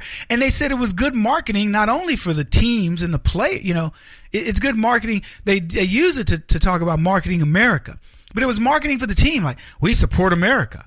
It'll help with your ratings. And I think it probably did. We've all mistakenly believed that football players must love the military and America, for goodness sakes. Erroneously so. So, but here's my question. Jerry Jones and the team and all these other teams go out and take a knee. Not anybody's paid them a nickel, but they'll take your tax dollars so they can come out and show patriotism. Isn't that backwards? Shouldn't you automatically show patriotism? Why should you have to be paid to showcase patriotism? Now, don't misunderstand me. If somebody's willing to pay me, Kevin, put your hand over your heart and be a good, solid citizen and say things like, you know, great about the country. If you want to pay me to do what I would automatically do, I'll take it. But I would go to the football teams and say, look, owners, we're subsidizing this. We're doing that for you. Here's a requirement. This is a new requirement for the government to keep doing what we do. How about that? Maybe Donald Trump will negotiate a new deal on our behalf. I don't know. But I know Black Lives Matter doesn't give a nickel to the NFL to go out and protest their lies. And I also know that the military, who's paying to have things, you know, good things said about America and for these guys to stand before the national anthem, these are guys that, I mean, quite frankly, should you get the help automatically, the The NFL should be happy to try to convince young boys to join the Army or join the reserves or the Air Force or the Marines or the Navy. Who'd I leave out? Army, Air Force, Marines, and Navy. Coast Guard. They don't do that. They got to have money to do that. But they don't take a nickel to go out there and protest all the other stuff. And here's the other thing. I don't care about your protest. I really don't. If you want to bow your head, if you want to, I know people that they wear socks. Colin Kaepernick wore anti-cop socks on the field. I don't care. Those socks do nothing. I think it's tacky for him to do it. They look tacky too. But even if they were color coordinated with his outfit, it would still be tacky. But that's who he is. He's a tacky guy. But I want to pivot back to Jones. Jones had us eating out of the palm of his hand. When he took that, you would think Jerry Jones would have looked at social media and said, holy cow, man. When I talked about the Cowboys, man, you better stand up or else. And people just, Jerry Jones, Cowboys, I'm going to buy some Cowboys gear, whatever. People were supporting the Cowboys. And then he suddenly goes, no, we're going to show solidarity both ways, both directions. And I saw somebody on social media, literally the one voice in the wilderness, say it was a genius move. The only genius move I've seen so far in all of this is a move by Donald Trump to get people talking about it. That's genius. We've, for far too long, let the left dominate the discussion here. And Donald Trump said, you know what? We're going to talk about race. We're going to talk about capitalism. We're going to talk about the things that fuel the U.S. economy in a good way. And we're going to put the spotlight on the racists who do nothing but stop capitalism, stop job growth, stifle things in the black community, opportunities in the black community with this kind of nonsense. And Donald Trump went after him. And that has been genius. If you think what Jerry Jones did is genius, you're an idiot. Jerry Jones put the death nail in the end, the final nail in the coffin of the NFL. He was their saving grace, and he blew it in front of the world.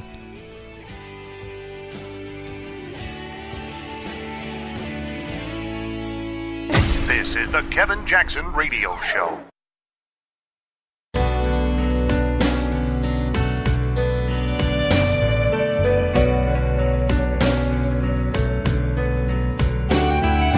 This is the Kevin Jackson Radio Show.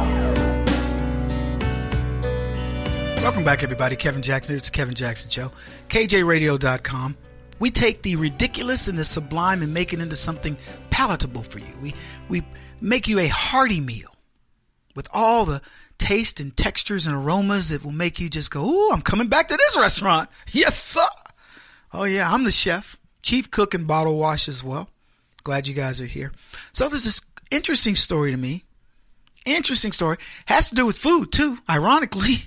Yeah, after that little, entree. Look at there. So a fundraiser was done for a bacon-wrapped hot dog vendor who a UC Berkeley police officer confiscated his money. And let me play the clip. Do we have the clip for that? Yeah, let's play the clip so you get a general idea of what happened, and then let's talk about it. Yeah, is it okay if we talk about that? Because I got to tell you, I was a little jealous of this hot dog dude. Somebody sees my wiener. You know what I'm saying? Well, maybe not. That may not be the best way to present this. Somebody sees my hot dog money. There we go. That'll clean it up a little bit because I don't want kids getting the wrong idea. Yeah. So anyway, let's play that clip. Let everybody clued in on what happened, and then we'll talk about it. We're learning more about a video going viral tonight, including a UC Berkeley police officer involving the officer. Take a look. You see the officer talking to a street-side hot dog vendor who appears to be confused. Then you see the officer rummage through the man's wallet and take the money out. Well, people online are outraged, claiming the officer overstepped his bounds. Now, we reached out to the department, who told us the officer took the money as evidence in the case and that he did nothing wrong. They say cash is commonly used as evidence in investigations and that this citation will go through a review process. Welcome back, everybody. Kevin Jackson here. Oh, look, when I saw the video, he's a minority dude, and an officer rolls up on him, and he survived. What are people complaining about? Come on. He didn't kill him. Holy cow. What are y'all looking at me crazy for? He didn't kill him, right? Oh, because he was Asian. Oh, nice touch there, Mr. Producer. Good for you. You noticed that. Yeah, he's Asian. If he had been black, you think the cop would have killed him? Would have rolled up on him like, yo, hot dog man, pow, pow, pow, pow. He's got a gun. And they go, it was a hot dog. It looked loaded. I think it had relish. It had tomatoes and onions and even mustard. And so it was loaded. Everybody, no, there's just no doubt about it. It was a loaded hot dog. Oh man. Yeah, you think if he was black, what if he was like Guatemala? If he'd have rolled up on a Guatemalan midget, would he have killed him? You. Now I want you to, yeah? I think everybody would have survived. You know what I think? I think this cop was like, you know what? I could use a little extra change. I'm going to go roll me a hot dog vendor. Because why not? It's safer than rolling a drug dealer. You get more money from a drug dealer, but a hot dog vendor is more than likely to just give it up. Look at what this dude did. Dude took out his wallet, gave it to him, and the cop is rummaging through his wallet, looking at pictures of old girlfriends, getting his passwords and stuff, and the old boy just standing there looking. Like, what you doing? What you doing here? I don't understand. And they're going, the hot dog vendor doesn't know what's going on. Yeah, you want to know why? He don't speak English. He probably wasn't even Asian. Because, seriously, a lot of times, the banditos can look like Asians. I've got a Mexican buddy. He looks people think he's Asian. He's not Asian. Just doesn't open his eyes as far as normal Mexicans. That's all it is. Let me tell you right now, liberals are rolling, man. They're like, what in the world? What kind of radio show is this? Is this a radio show where we talk honestly? It's the truth. I got a Mexican friend. His eyes are kind of, he doesn't open his eyes. That's why people think he has Asian qualities to him. He doesn't look Chinese or Japanese, but he looks like Malaysian or something, like he's a mixture. But he's he's totally Mexican, whatever that is. Yeah, because Mexicans are, combination of Aztec Indians and, all kinds of stuff. I mean, it's just not pure bloodlines and stuff like that. Anyway, yeah, man, this hot dog dude, the cop is just like, zoop, zoop, zoop, like, and I think he left him some money. He's like, okay, here's what we're going to do. You got 80 here. I'm going to take 60 now. I'm leaving you 20. All right. So let's just call this even, okay? And the guy's like, what you doing? Learn English, dude. If you're going to get rousted by the cops, at least have enough English to say, I want your badge number. The cop covering up his badge. Like, what badge number? Don't make me come back. I know where you be. And the cop can threaten him. I know where you try to do business, boy. I'll get you. I think that's how it was. This is UC Berkeley cops. These are the cops that would not separate the Antifa people who were beating up Trump folks. Stood down. But they'll go roust the hot dog vendor. I mean, come on, come on, Berkeley. Berkeley. Well, I guess this is a campus cop because it's UC. It's not like a Berkeley cop. You go on the Berkeley campus, even as a minority on the Berkeley campus, they're like, shoot, everybody gonna pay their bills on this here campus. That's right. He's a white cop, by the way. He just talked like a brother. Actually, I don't know what he talks like because you couldn't really hear him. But I presume if he's rousting people, he's worked the hood. You know what I'm saying? Poor dude, man. Just stand up there looking at the cop, rummage through his wallet. I mean, that's like a total affront to your manhood. But then again, he's in California. It's not like it's loaded with menfolk. It's got a lot of people that use pronouns like is and id and ick and stuff like that. Yeah, not too many of them that use him, he, stuff like that. No. Little Asian dude. I'm guessing... Do you see it? What'd you think?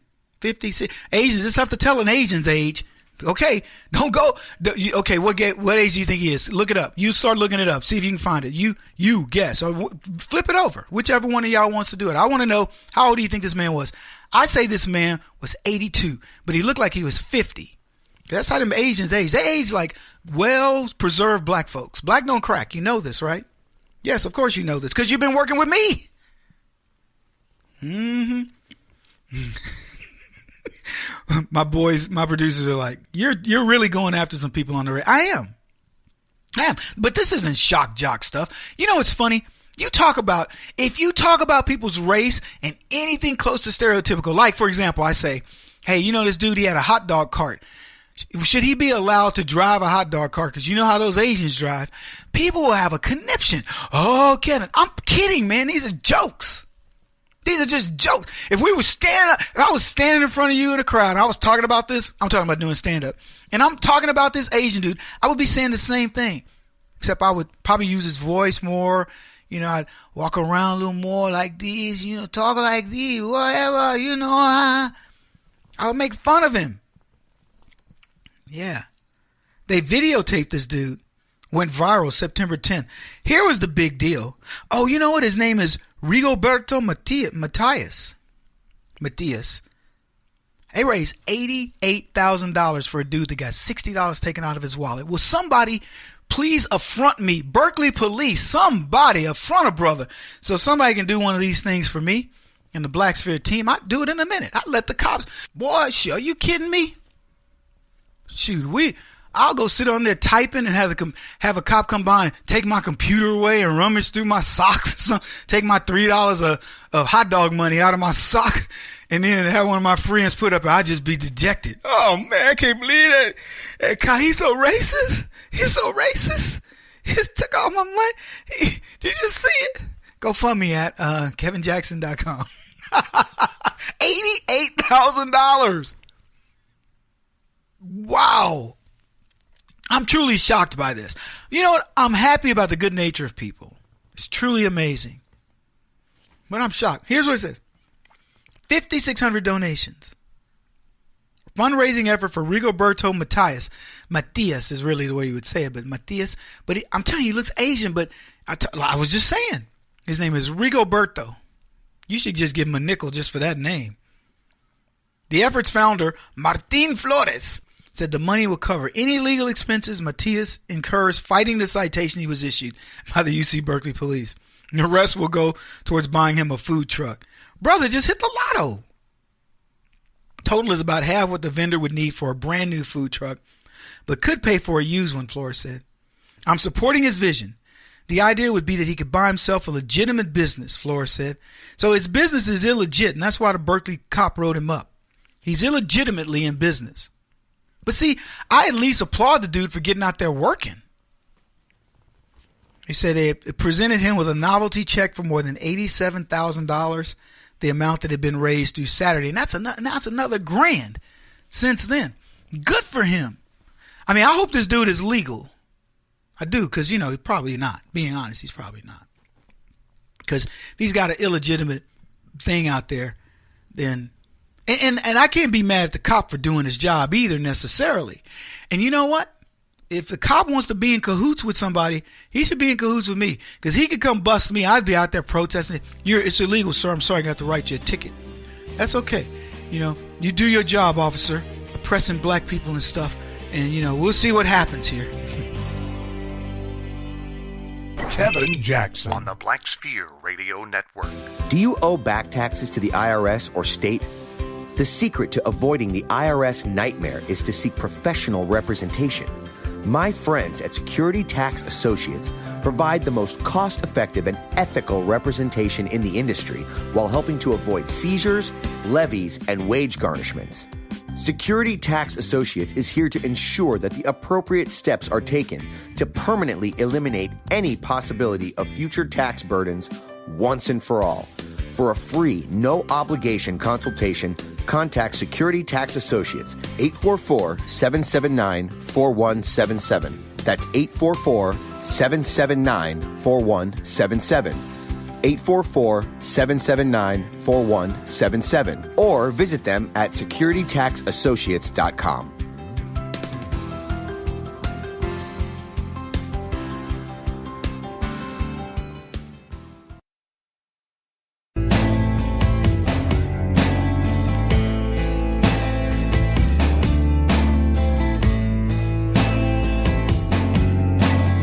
Putting an end to identity politics. This is the Kevin Jackson Radio Show. Welcome back, everybody. Kevin Jackson here. I alluded to Villanueva Alejandro being I talked about him the other day and didn't know the dude was going to recant and say, I'm afraid I embarrassed my team and all that. And I was just thinking to myself, the amount of pressure that was put on this young man to do that. He knew exactly what he was doing. Don't believe it for a second. Anyway, welcome to the show. Kevin Jackson, KJRadio.com, 844-551-8255. If you believe that Villanueva didn't know he was throwing his team under the bus, blah, blah, blah, by coming out and standing up for the anthem, let me know your thoughts. Because I'm telling you right now, this guy knew exactly what he was doing. He put the people that he served with over his teammates, as he should. And then the realization hit him. You know what? This coach has life and death over me. He determines my salary. Could I make another team? Sure. But it would disrupt my life. This black man intimidated this Hispanic dude, and nobody will say a word about it. You think that's a clean break? No freaking way. And let me tell you about these other players. They're either too embarrassed or they're too scared to not stand up. The peer pressure in that league from all those leftists, the leftist owners, the leftist league itself, the leftist owners, the leftist players. There are many of those players who, if they weren't trying to feather their nest and look good in front of black folks, they wouldn't give two rat butt hairs about Colin Kaepernick or any of these other things that are coming up. They know it's a lie. They don't have the guts. Because it takes guts. It takes guts to go against the grain. That's why it always cracks me up when these leftists say, oh, Kevin, you just Uncle Tom, you're too the white man. I go, really? So you know how easy it would be to just go, say what you say? Go, and I've told you guys many times, I'd make a fortune. I'd never work again. I'm talking about really work. I'd write books. They'd give me ghostwriters to write my books. I'd have 50 books written by now. I'd be on every panel discussion. I'd be speaking at colleges and universities. I'd be on every talk show. I would be hobnobbing at Hollywood parties like you wouldn't believe. They'd be, man, Kevin, dude, you torched that O'Reilly. Kevin, you beat Sean Hannity. I'm surprised Fox didn't kick him off after you got through with him. They would be talking about me. I would be the belle of the ball. And you go, well, Kevin, you can't, there's no way you're going to argue against it. Let me tell you something. I know how to propose an argument. Give me the best conservative. I will spin him around on race and talk about things to make them go, it wouldn't have to make sense. It would just be in my delivery or my joking with them or whatever. But I promise you, I would have my own comedy show. I would be hosting the Emmys. I would be hosting if ever a Democrat got elected, I'd be the guy doing the press event, and on and on. I couldn't even tell you how many things they'd have me doing.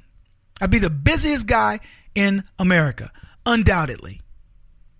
And I'm not kidding you one iota. Me worth millions of. In 5 years, I would be worth probably upwards of $100 million. And I'm not kidding. And I tell you, there are times where if I knew I could get my time back and everything would go back to normal and I could just prove it to you, I'd do it. I'd show you instantaneously what would happen if I'd switch sides. So these people that go, man, you just doing this for that. They're the ones doing it for that reason. God, these athletes, they're making money, but they're afraid. They don't know what's going to happen. They're like, man, I can't get cut. My boy, he's the one sticking up for me. He's the one going to teach me this. If I don't stand up for him, the amount of pressure that's being put on these guys, and that's exactly what happened to this guy, Villanueva. So Roethlisberger, he came out, quarterback of the Steelers. Probably, blue chip dude. This is the guy that runs the show over there. Quarterbacks can get coaches fired. And Roethlisberger issued a statement on his blog, and he said this: I was unable to sleep last night and want to share my thoughts and feelings on our team's decision to remain in the tunnel for the national anthem yesterday. The idea was to be unified as a team when so much attention is paid to things dividing our country. But I wish we'd approached it differently. We did not want to appear divided on the sideline with some standing and some kneeling or sitting. As a team, it was not a protest of the flag or the anthem. I don't care what Roethlisberger or anybody says. Don't try to convince me of that. That is exactly what it is. They say that, all of them say it because they want you to try to draw a point of view. Well, it really didn't mean that. I mean, they're mad about what's going on. No, it's not. The black people who are decrying the cops and all that hate this country. Don't let them get away with that. He says, for me and many others on the team and around the league, it is a tribute to those who commit to serve and protect our country, current and past, especially the ones that made the ultimate sacrifice. Well, then why can't you compartmentalize that and say, you know what, guys, I get it. You seem to have a grievance with what's going on in this country, but let me tell you something. I don't, Mike Tomlin, you racist piece of crap, you. Because that's what Mike Tomlin is. He's the black coach that supports Hillary Clinton to the hilt to this day and supports Barack Obama. For all intents and purposes, he drank Barack Obama's bathwater if you let him. He's a stone cold, diehard leftist. And it's like anything else. Now in sports, for goodness sake, you can't say I'm a conservative, or you might get benched, or you might get traded, or you might get blackballed. We're going to let something else turn into Hollywood? What do you say, conservatives? Because that's what's happening. The meritocracy of sports is not even going to be a meritocracy. They're going to go, look, everybody's blackballing Villanueva. He's out of the league. Now, we've been fortunate. We've kept Colin Kaepernick out of the league because we made it about the flag. We made it about all these things. You let this go. If you don't hunker down and start saying the right things and repeating after me, this is about the flag and the anthem and your anti-American attitude. And if you don't stand for this flag, you will fall for anything. And that's what they did. They got down on their knees for a lie. That's what it is. And you better be repeating that to them. No, Kevin, seriously, I know a lot of these guys. I don't care who you know.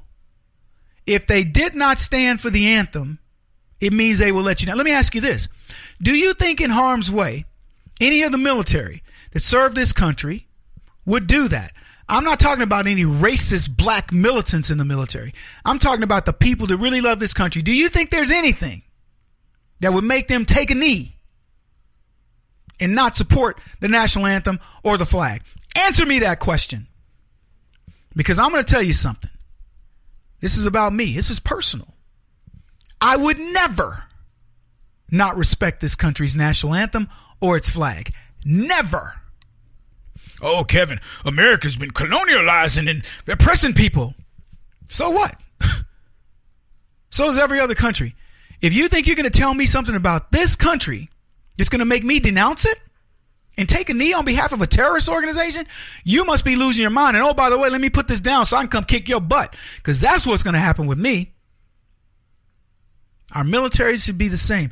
Look, I don't care what these guys, they're a high-paid bunch of pansies as far as I'm concerned. But if you're told that if it's a sign of respect and that's what we're going to do, doggone it, do it. Or go do something else. You know what? They don't say the national anthem when you go work for the city on the brush truck. They don't go, hey, everybody come around, all you janitors and brush truck people, let's say the national anthem. You go to work, go do your job. Nobody gives a crap. But if you're going to make that kind of money, and oh, by the way, the taxpayers pay you to say it, you frickin' say it. And you better stand, every one of you, with the hands over your heart. If I see anything that looks crazy in the picture, you lose your money. You kidding me? Then Roethlisberger goes on, I appreciate the unique diversity in my team and throughout the league and completely support the call for social change and the pursuit of equality. Shut up. Everybody's equal. Who gets on that field? Pikers? More moving forward, I hope standing for the anthem shows solidarity as a nation, that we stand united in respect for the people on the front lines protecting our freedom and keeping us safe. God bless those men and women. Hey, Roethlisberger, you had your chance. You had your chance to say to Mike Tomlin, that racist piece of crap, I'm not doing that, Mike Tomlin. Find another quarterback if you need it. I'm not doing it. I will not disrespect the people who allow us to survive in this nation. By the way, the 384,000 Republicans in the North who fought to free you. I will not disrespect those warriors because you don't want to support the flag. Screw you. Trade me if you want. That's what I would have said. He won't stop until he's the top-rated radio talk show host in America. What kind of weird competitive freak are you? This is the Kevin Jackson Radio Show.